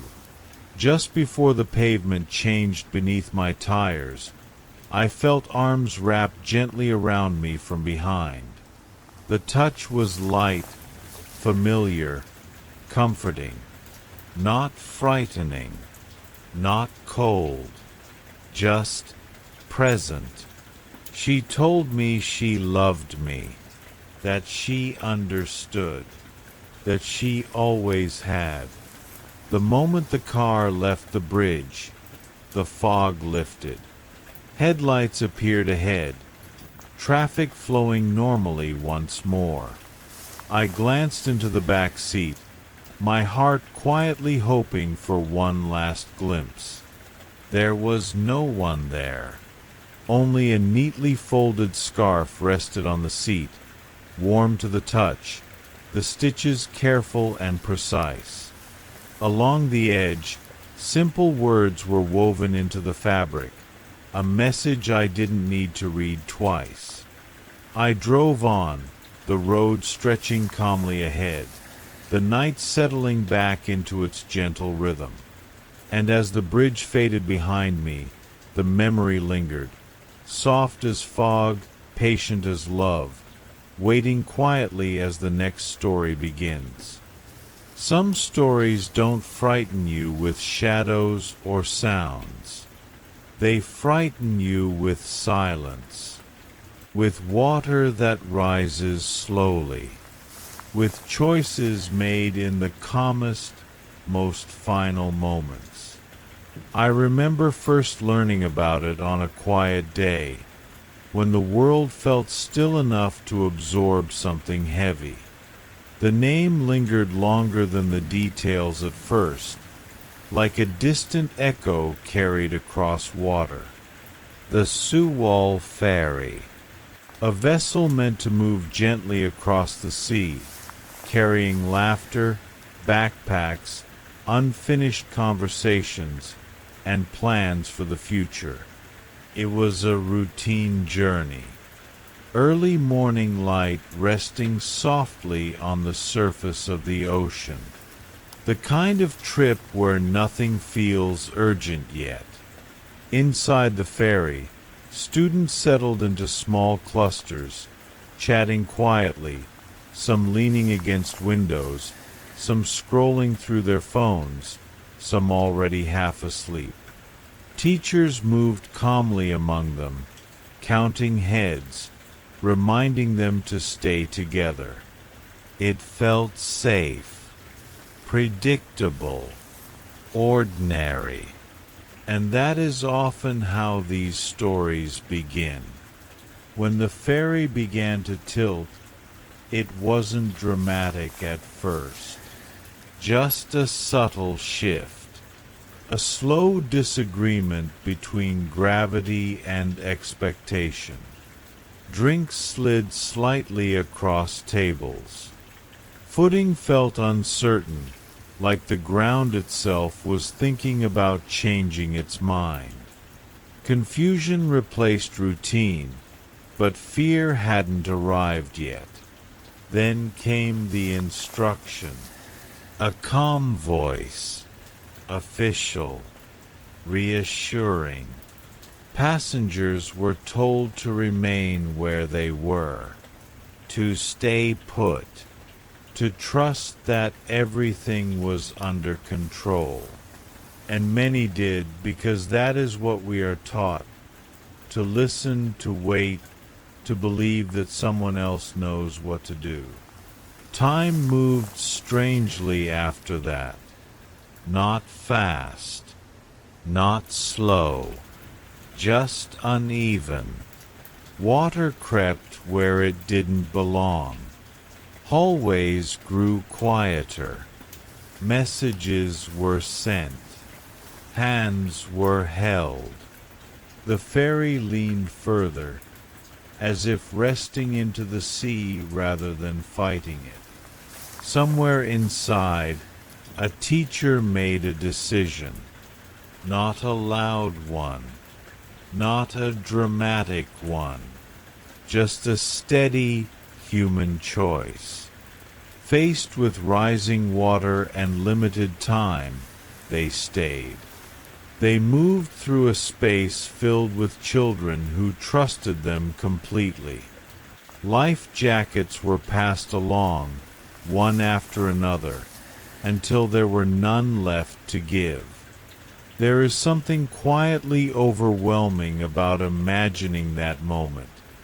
Not the danger, but the focus, the clarity, the act of placing another life ahead of your own without hesitation, of continuing to help even when escape is possible, of measuring time not in seconds, but in how many more hands you can reach. That teacher did not leave. And somehow, that realization gently contradicts what we often expect from stories like this. We assume fear dominates. That instinct takes over. But sometimes, in the stillest corners of disaster, there is something else. An unwavering calm, a devotion so complete that it outlasts breath itself. When the sea finally claimed the ferry, it carried with it grief that spread far beyond the waterline. Families waited. Names were called. Questions echoed without answers. And yet, woven into the sorrow was something quieter, something steady. A reminder that even in the darkest moments, there are people who choose light. I think about that often, not with panic, but with a kind of reverence. The idea that bravery doesn't always roar. Sometimes it whispers. Sometimes it works quietly, one small action at a time, until there is nothing left to give. And as the waves eventually smoothed, as the ocean returned to its endless breathing, the story settled into memory, not as something meant to terrify, but as something meant to be remembered. A pause in the night, a breath between stories. As the water grows still once more, we drift gently forward, toward the next quiet tale waiting just beyond the dark.